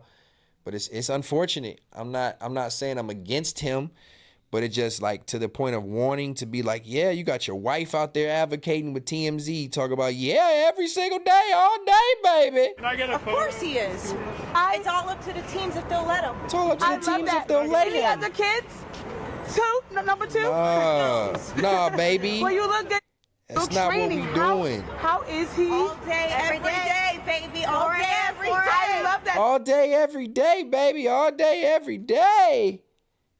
I mean, I get it, pro. Like, you want to root for your man. Okay, let's go. Like, yeah, he can still do it. I'm not telling you to say no in public. Yeah, you're supposed to advocate for me, but eventually it starts to look bad. Like, y'all literally, as a couple, y'all out here pleading. It's all up to the teams. Just give me the chance. Just shout out to Vinny that this is the content that you can actually digest. You know what I'm saying? Full sentences, complete conversations. You know what I'm saying? Not just, we ain't talking in circles, in nostril nose camera angles, on lawn chairs. No, I ain't gonna bullshit. That's he knows that's jokes, but if I don't clarify that, I don't want nobody to spread a narrative like I'm shitting on his space as if my space is so much better. I'm not doing that. His house is probably immaculate. He's just in his streaming room. It ain't set up yet. So I'm going to do the PC thing there and not let motherfuckers spread a narrative when I was talking about his little camera angle or all that shit. And it's his chair. That's just the jokes from the optics. But nonetheless, he can still get these regular jokes though. Hey, Uncle Biscuit, we actually I talked to Viral through text maybe like last week. I think I was actually supposed to sit down with him, pull up on them one of these Sundays. I have to tap back in with him and see. Time just went by fast and probably I didn't think to reach out to him. My space is not really accommodating for 3 people just yet. I could expand the set out a little bit. I told him once I get my shit in order, I can expand the set out a little bit and then welcome both of them over here comfortably so we can sit down here. But he did offer to have me pull up on one of his studio spaces. So he's got multiple places he record. He invited me to pull up, but we just didn't lock it in. So hopefully I'll sit down with Viral way soon and we can have these type of conversations. You know what I'm saying? I love their stance on things. That's why me and him connected. We didn't talk about nothing drama related, so it ain't got nothing to do with that. So hopefully like-minded individuals can meet and link and chop it up and, you know, have good conversation. Let's see. Too bad only the jokes will get clipped. Yeah, I know. It's all good. I don't give a fuck about clips. I told you I don't even pay attention to that shit no more. So it's all good. I'm not tripping. It's going to be organic from now on for sure. I'm just, at least for my approach to things. It's going to be hard for me to see it is my point. This is going to have to be sent to me now more so than just being on my daily ingestion feed. You know what I'm saying? I woke up one morning, it was like 47 new posts between some of those meme pages. I'm like, oh my God, there's no way. So, you know, a little bit different. But yeah, me and Viral Way going to link Vinny for sure. We're going to definitely make it happen. I'm more than likely, like I said, I'm going to have to pull up on him first and then make it happen from there. But I think our connection will be fire, man. I love the way them boys think and their conversations that they have, the way they articulate themselves. I think we'll have some really good conversation for sure. Yeah, G to God on my mama. Yeah, for sure. The real ones will fall through. No, I'm not tapped in with the grits and eggs pod. You have to put me on. It'd be hard for me to ingest and find new things because my algorithm, we were just talking about it, is not curated towards like dope content in certain spaces. It was drama based and like it's been a lot of like workout shit lately and like creative art shit. My algorithm don't really put me in the podcast algorithm to hear about people. I'll be tuned out. But put me on. I'm for sure trying to open up my ears and shit to some new shit. Keem look like a retired samurai with that oriental ass beard.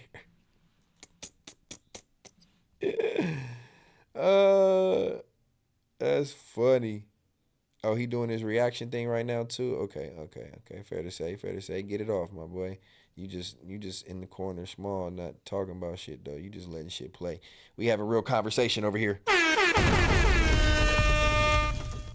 Because why? Context matters.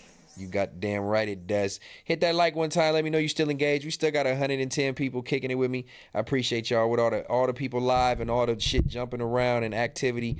Y'all still rocking in here for good content. And low key, I salute myself for still being able to push through that and deliver what I think was some good monologue about Shedeur and Kaepernick. You know what I mean? It's clip worthy. We're gonna build, man. We're gonna build the right way. I promise you that. But yeah, that was my little take. We transferred the topic that went right in from draft to football, just straight into some other football shit. We gonna keep it in line. Keep it in line. All right. That's boring. We ain't gonna talk about that right now. We off of the little music shit. We talked about the little sports shit. Cool. The Wiz Khalifa shit. Okay, how do we feel about fake merchandise? Let me just start there. Real quick. How do we feel about fake clothes, or if somebody is wearing like a fake Louis backpack, I don't know, or somebody's got a fake Louis belt? Or what's another, you can tell I'm so out of touch. What's another high-end brand but fake Balenciaga? If it's not like nasty fake, like liquor store style, buy it off behind the counter type fake. I'm talking about like replica. Damn, this camera angle is nasty, especially because I ain't got no lineup. I look nasty. How much emphasis do we really put on fake or designer brands? Is it that really big of a deal? And the reason why I asked that is going to lead into more reactions. Y'all ain't reacted just yet. People watching but ain't reacting. Listen, this is why I'm saying it. We just had an announcement with these tariffs that China has been the one making everything. All these brands that y'all think are high-end fashion Italian shit comes from these same Chinese factories that make everything exactly with the same replica materials. I know I've been to China. I've been to Hong Kong and Shanghai. I've been to replica malls where you will see something and to the naked eye and naked inspection, you would never believe it was fake. Even in Turkey, I've seen some of the best knockoff shit you would ever see in the countries that come from mass production companies where textiles are common. China, Turkey, places I know about, certain cloths and leathers and all that is readily available in those places. And in China, they have all these factories that make everything. They just duplicate their systems and create the same things with their own materials.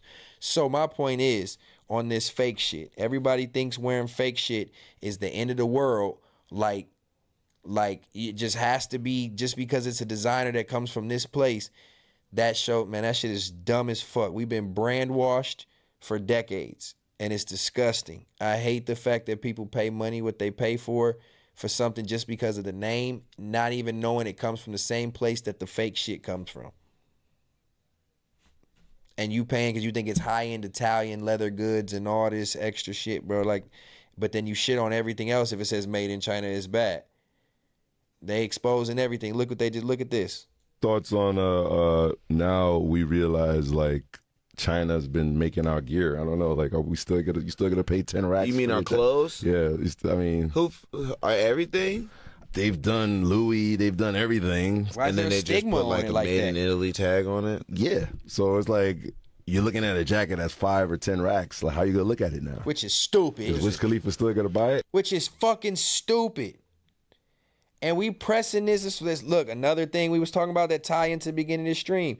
And we was pressing shit about hip hop and what it does to our community. Look, another reason why hip hop has fucked up our community, Vinny. Because look what brand washing has done to the society and made us think and feel and that what we have to attain to reach success. These are our trophies. Material items are now our trophies because of what's glorified as cool or successful in music. There's no other reason why Black culture has been influenced by designer clothes if it didn't come from music. There's no way you can deny that.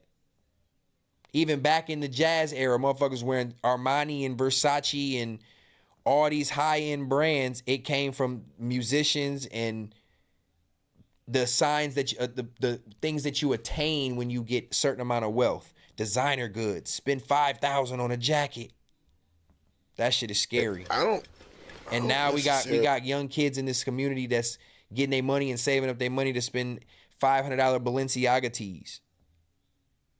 That's what I'm saying. Like, so to say knockoff shit is like bad, bro. Fuck that. We need more knockoff shit to saturate the market so that the real shit can be devalued.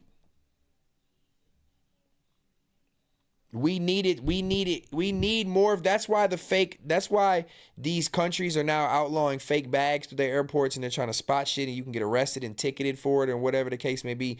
These brands are putting out hits on these fake companies. They have been for decades, but they've amped it up because the ability to recreate their products is so easy. They're putting cease and desist on anything that comes close to looking like shit. Because they know if the market gets saturated with affordable, like what Ye is trying to do, all them other foam shoes is out the way if Ye comes out with something that looks like them other ones that's $20. So if you saturate the market with knockoffs or cheaper purchasable items that look exactly the same, ain't nobody coming up inspecting your fucking tags and all this. If you get a good replica, nigga, wear your shit. I hate motherfuckers who is like quick to judge somebody because they want something that has the look of, but doesn't want to spend the price of. That to me is dumb. Nobody goes in and says, oh, I want to buy this chain because of how much it costs. Not because how it looks. Who goes in there like, oh, I want this chain just because it's 1.8 million. Maybe really, really rich motherfuckers that might just want to flex and say, hey, I got a $20 million chain on. But for the most part, your average consumer does not buy something for the cost of it. They buy it for how it looks. It's not art. These are rich white companies, foreign companies who have factories that just print something on a t-shirt, gang. That's not art, bro. Respectfully. I mean, the people who are printing it up and mass producing it and the people who are benefiting off of it aren't the creators who are designing it. Writing Balenciaga across the shirt or on a bunch of bees on a beanie is not necessarily art, especially when you're doing it at that type of level. We would expect a lot more.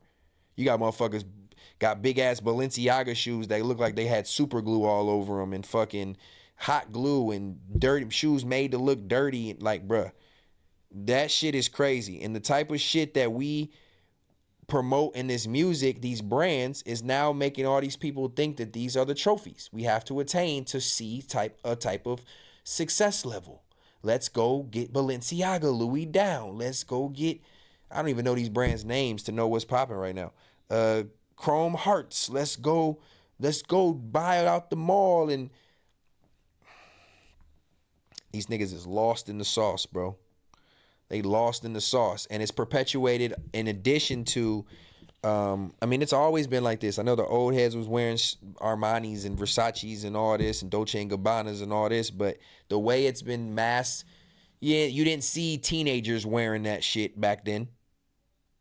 The teenagers wasn't wearing Versace and Armani in the 60s and 70s, unless you was mob rich type shit, but your average teenager wasn't walking around with Versace socks. So the consumerism is at a way higher level, which means kids are being affected by it, which means it's detrimental to our community. Who doesn't want the hood trophies? Who doesn't want the accolades from a young minority from the inner city or a young minority from wherever? You want these accolades. So let me go spend $5,000 on a jacket. No, nigga, priorities is fucked up. I don't care how much money niggas got. You paying that for a brand that was made in China. All right, let me finish, bro. Clip worthy. Let me finish. Really always look at where my clothes are made. Trump got us fucked up now, man. Because I don't. Where is this made? I don't really mind because I'll be like, if they making it in China, they better keep making this shit. Don't stop, bro. Why would they listen? We're talking about companies in big business. Why would these companies? It's just the price range. Why would these companies You think they got some special? They got a factory over there full of, and even in Italy, they got a factory of just the most special sewers in the entire world, the most special fabric cutters in the entire world. That just these Italian companies and French companies they have for they're like the only seamsters and seamstresses in the entire world. That's who makes the product. You think the leather what's that really expensive bag right now, that Celine bags and shit? You think the leather that a Celine bag is made out of in Italy, the motherfuckers in China can't get that same leather? They can get the same leather.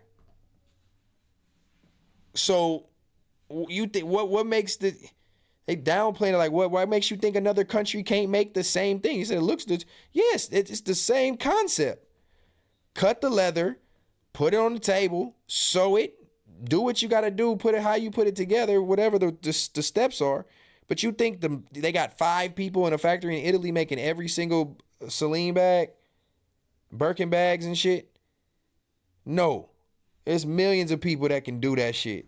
Respectfully, they got a bunch of Chinese people in China doing it. They got a bunch of Italian people in Italy do it. They got a bunch of Mexican people in Mexico doing it. They doing it at cheap labor and they banging that shit out. You can get them same Jordans, them same Yeezys, them same high-end shoes made from the same Chinese factories, just unauthorized, with the same materials, the same digital outlines. They got AI now. They can get the fucking shoe and replicate it and get the same materials, cut it the same size, and build the shoe themselves and sell it at a cheaper price, and it's a replica. Nigga, fuck it. Shoot it! Got me fucked up, nigga. I hate this society that just, bro, we have brainwashed our culture, bro. Like, man, it's sad how much brainwashing that hip-hop has done to our culture, bro. And I'm specifically saying hip-hop because that's where the most people consume and get their, it's hip-hop. That's where you get your hipness. Everybody catches on a trend and then raps about it from hearing what somebody else said and did, and then this person catches. It's like, it's what's hip. The clothes, the fashion, everything starts in hip-hop. Yes, it happens in real life. Somebody goes out on a limb and says, oh, this big-ass, clunky-ass Balenciaga boot is cool. The right person wears it. Now it catches fire. Now everybody starts doing it to look cool. And then now you got a trend. That trend starts in hip-hop. So it's like fucked up with hip-hop when you take a look at what rap music, especially now, not all of it, but the majority of it, what it's done to our society and how much it's really affected our society. So you find with somebody making fake Stetsen. But see, if you can match my quality and then you want to make a fake page and say this is a rugged out custom and you can get away with it, go for it. I'm not going to say it's right. No, I'm not saying it's right. But what I'm saying is I'm not preaching that it's right, but what's wrong with consuming it? If somebody is bold enough to do it and has the ability to make a knockoff of a big company, I'm not a big company. I'm a handmade everything company. I don't have a workshop. So I guess maybe that's not the best comparison. But no, I'm not saying that that's okay. But if you have the ability to do it, man, especially with these big companies, billion-dollar corporations, man, shoot it. Shoot it. Shoot it. There's lines, though, like Context Matters channel. No, but if my Context Matters had 50 million subscribers, Mr. Beast level, and somebody went to go make a replica of Context Matters, it's not going to work anyway. So that's a different type of comparison. Man, look, they got the right replicas. They got the right websites, but a lot of times you got to get like connected in with a lot of them foreign companies' WhatsApps. They got like phone numbers and shit. There's a page that I used to follow on Instagram. Honestly, it's crazy enough. I never purchased from, but they were so real. I just was always so scared. Like, I can't buy a fake Jordan because what if it come and it look fat or chunky or something? And so but I had this Instagram page that used to post reps, and I was like, nigga, there's millions of people wearing these motherfuckers right now that don't even know it. So I'm like, shit, if it can pass, it can pass. Oh, man. What's the Kings? Keem is alive. Said you fell off. I agree. No, it's funny. That's funny. I'm glad I could unread it. That's funny. Good shit, Vinny, but it's funny. I see it. That's funny. Ha! We actually have real structure over here in episodes. We don't just get on live at 2 o'clock in the morning and ramble. We actually have a set and then segments, and I could go on for days. But we've seen who was able to sustain 30 plus episodes over the last 3 and some months. Niggas think because there's 3 people live, 4 people live right now, we just went back and forth and highlighted each other, that I'm pressed. Niggas know what context matters is and what it does. It's about the lasting impact, not the short term. So pay attention, fuck nigga.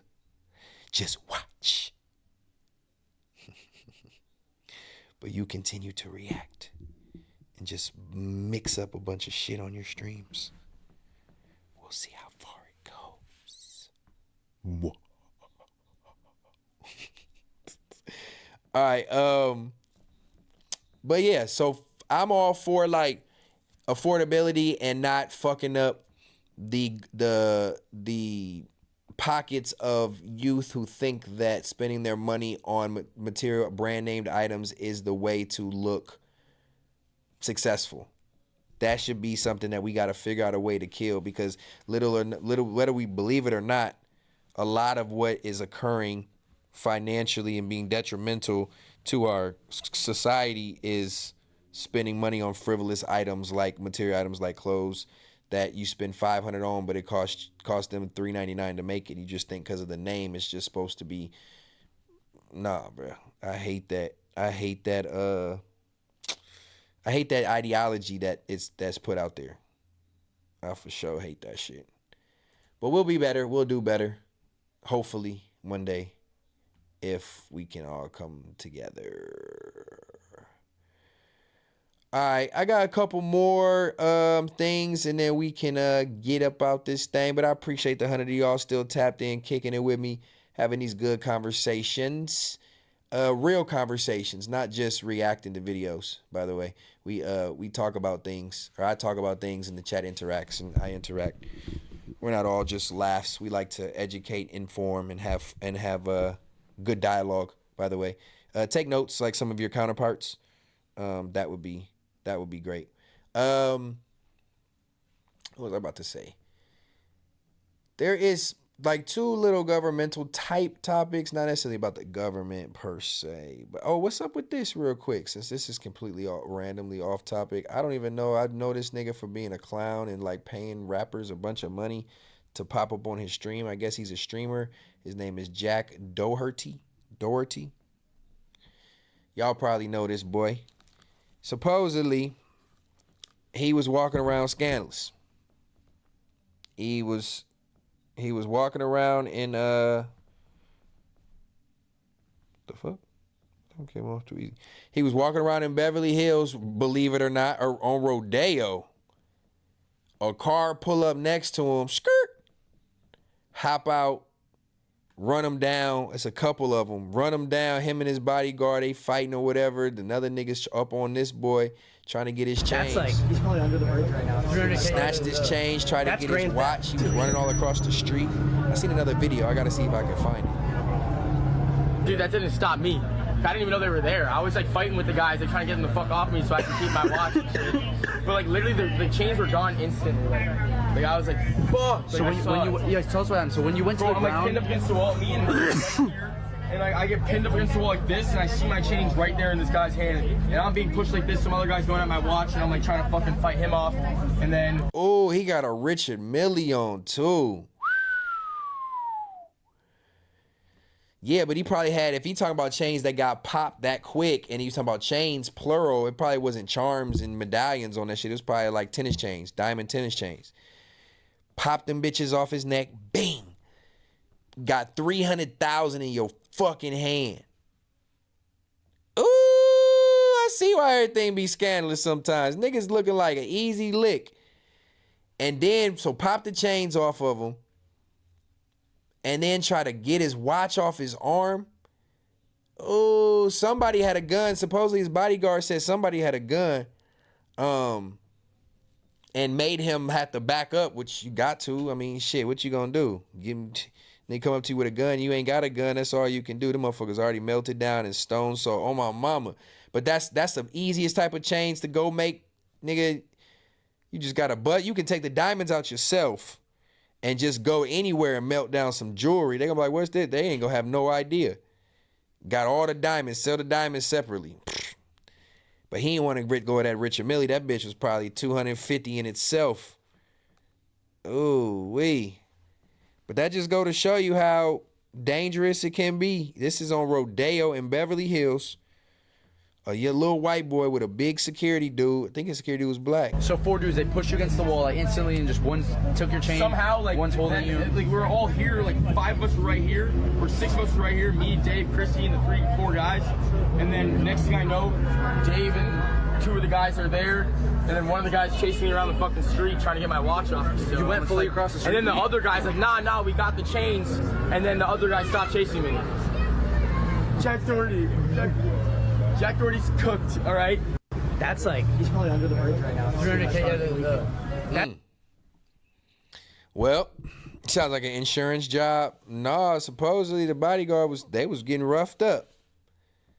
Security guard called the young niggas to run down on them. Hey, man, look, I'm gonna play stupid. I'm gonna run me off, get that shit off of him, and ooh, that's a cold narrative.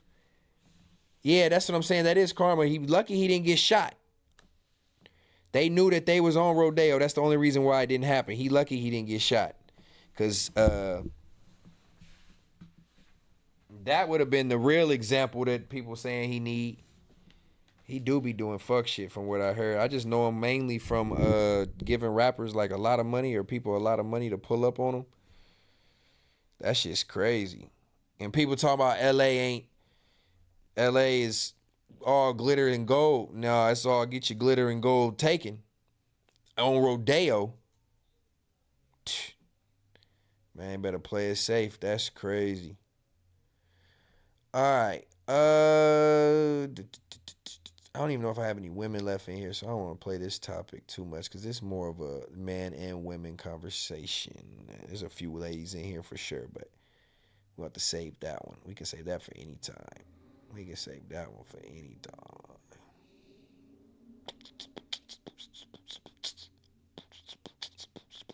All right, this is the last thing. This is crazy. This is low-key out of pocket. I didn't pull up any segments tonight because we just kind of transitioned and flow with the mood of the stream. Nonetheless, we still got business done as usual, which is the biggest goal. Context matters. You are now watching Context Matters. Sounds so beautiful, baby. Yes, all that matters is the context. You know what I'm saying? Good context, good conversations. Have a little fun, but at the same time, we have good dialogue. You know, some niggas need to take notes. You feel me? And at least incorporate it. You'll be a lot more successful. Because if we just going off attention and clout from a huge platform, of course it's going to be a lot more overpowering. Let's be real. Let's be real. If you come in as a fan favorite, it's WWE. If you coming in as a fan favorite, and of course you're going to overperform. Or feel like you are, per se. Let's see. Keep it up, young buck. Let's see. Nigga, what you got? All right. This is crazy because this is dangerous. I get the point, but this is crazy. It's going to be short on this topic, and then we're going to rotate. I said I was getting off at 11, so this is perfect. I did a good 3 hours. Amazing. But look, this is crazy, out of pocket, outlandish, disgusting. What is this about? I get it, but I don't get it. The Trump administration is reportedly exploring strategies to address the declining U.S. birth rate. Since 1990, the U.S. total fertility rate has dropped from 2.1 births per woman to 1.6 births per woman in 2023, according to the CDC. Experts attribute this decline to factors such as the rising prevalence of dual-income households, escalating living costs, and evolving social norms. That's a great way to summarize exactly what's occurring and why having a child is very scary. That's a great way to summarize that. Nonetheless, Various groups have proposed solutions, including a $5,000 baby bonus for new mothers, expanded child. I guess I should go to this one so y'all could have read it. I'm stupid. Child tax credits for funding, menstrual health, education, blah, blah, blah. Okay, so we are worried about the population, right? In a place where we're supposedly overpopulated, that the government, hey, this technically is conspiracy, that the government is technically really trying to reduce the population in a sense, or keep us sick into the hospital medical system, big pharma system. At the same time, they want us to keep producing. So, and then at the same time, they're trying to take away abortion rights. So they want people to produce that way and not, man, it's crazy. So you want to put more Americans on a soil that in like Los Angeles and New York and all these major metropolises, they're already overpacked and overpopulated as far as for the square footage or square mile or whatever you call it. You want to propose people, you give people $5,000 to have a baby. Do you understand? I know it don't mean shit. It don't mean nothing. 5,000 ain't shit when it comes to a kid. But think about what people was doing for PPP loans. Think about what people was doing for social benefits when you have kids and food stamps and whatever people think about to get the benefit tax return, whatever the societal norms are of kids and the benefit of them financially. You mean to tell me, and just government money to do the basic shit, you mean to tell me that's not going to bump up the birth rate amongst young people without the idea that it could be how detrimental it could be to them, how they'd be like, do shit, people that don't have parental guidance or nothing, that's just gonna be like, I get pregnant, oh well, fuck it, if I had a baby, I'm getting $5,000. People literally act like that though. I know people can't be that broke, but they're proposing $5,000. What, that helps with the first 2 months of Pampers and food? Or they probably breastfeeding, so Pampers and what's that buy you, a crib and get you the bare necessities. I'm assuming that's not underlying $5,000. Like $5,000 can't set you up a whole baby room and have you good for a couple months probably. So it can do that, but it's like that a baby bonus. So, and you mean to tell me it's an expanded child tax credit, so you're going to get a little bit more money back for each child per year, and you get 5 bands to have a baby. So it's going to take you 9 months to get $5,000. You're going to make $4,200 a month. I mean, 400, what, 20, what, 9 months? $420 a month. For 9 months. $450 approximately. That's crazy.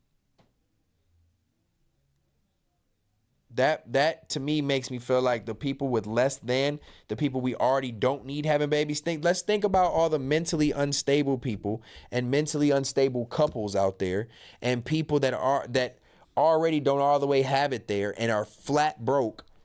Fuck it, let's just have a baby. Yes, it's gonna take 9 months, but fuck it, 9 months, it's $5,000.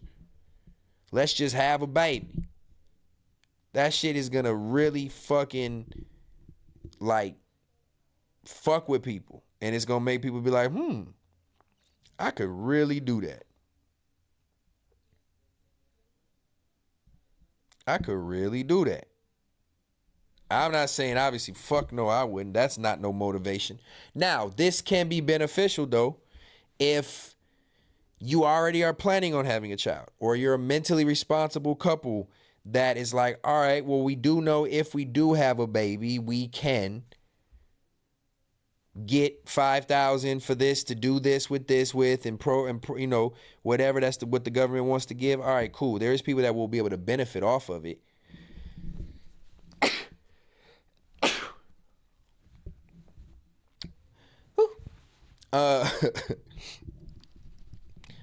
There is people that can benefit off that for sure. But if you're being strategic with having your child and you know what you're doing, then yeah, by all means, take advantage of the $5,000. But I just worry about the inner cities and the less educated, and specifically the Hispanic and Black communities who have misguided upbringings, a lot of them, and are just in positions where any dollar matters, anything matters, whatever. I will fuck it. I won't get rid of it because of X. It's just, it can be a scary thing to a certain demographics of people, specifically uneducated people, excuse me. And this is just the type of shit that can fuck up society even more. This is, granted, I see what they're trying to do, but bruh, honestly, this generation of people that would probably take advantage of this don't need to be having kids anyway, if we being 100% honest. You know what I'm saying? Like, we being 100% honest, the younger generation, if you're not over 28 right now, you don't need to be having kids, bruh. I'm just telling you, not just saying you stupid. But if you're not over 28, it's just a certain amount of life you need to live. I feel like I don't even have real kids. My dogs are my kids. But it's a certain amount of life that I feel like you should have to live and experience before you're able to reproduce. And that's a whole nother story we can talk about for Third Law, and just not a conspiracy, but just a dope conversation. Certain people shouldn't be able to reproduce, man. It's just not a good thing, bro.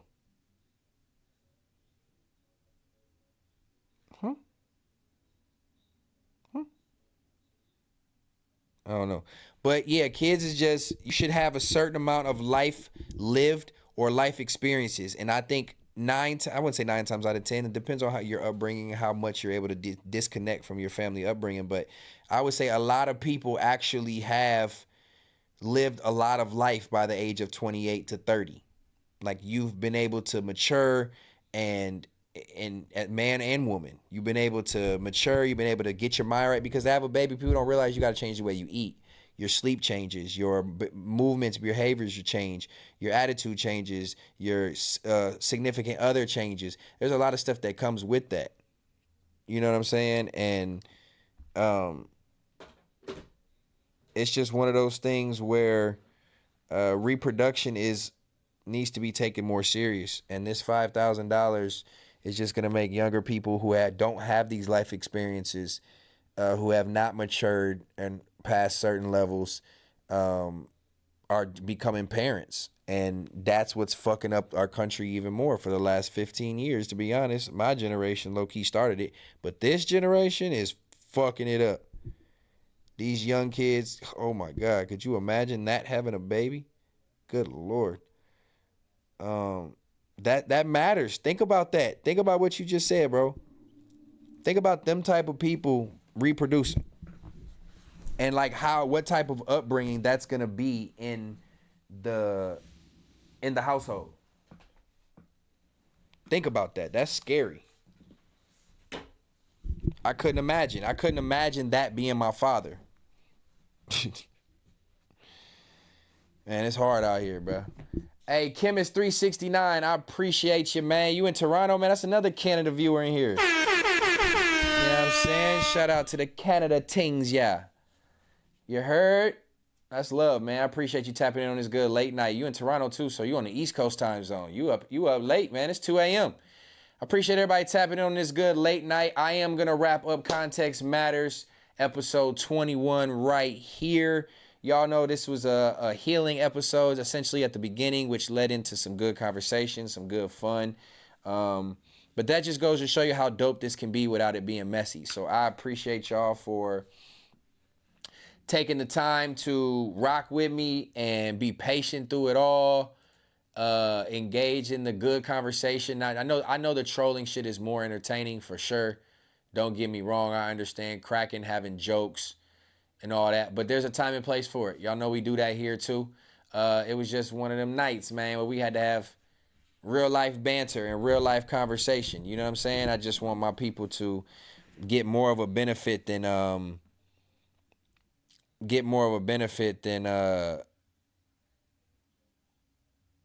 gotta see what that's about. Get more benefit than just trolling and having jokes, man. We want to still have some good dialogue in with it. But nonetheless, I'm not going to talk y'all to death. It's already been a good 3 hours, which I appreciate y'all tuned in for 3:15. I said I was going to do 3 hours. That's fire. But I appreciate y'all, man. For real. Make sure y'all hit a like.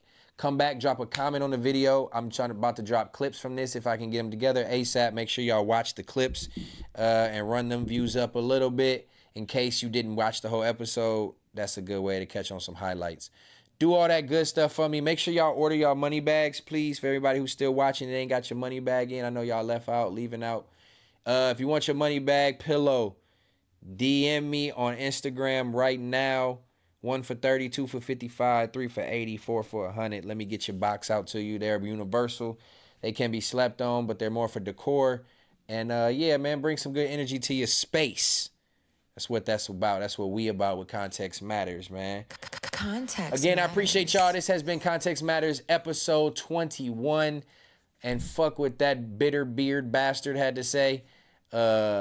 We ain't going nowhere. We just getting stronger as the time goes on, and we actually building something, not just popping out to go live to ramble and talk about other people in this space that the fan base knows they want to hear about, and so that they just listen to that. But try to do something that's of substance, and we'll talk then. You feel me? Nonetheless, context always matters. Y'all always matter. My tribe always matters. It has been a good one. And then until episode 22, which will be Thursday, if not, I'm going to try to get a third law in there where we can hop on and have some good conversation and do all the whole shit like we always do. Good night. I love y'all. Shout out to the super chats. Shout out to the cash chats. My cash app, drop that in the chat for us before we dip. And yeah, man, love is always love. The tribe is one. And I appreciate y'all. Until episode 22, this was episode 21. Holla!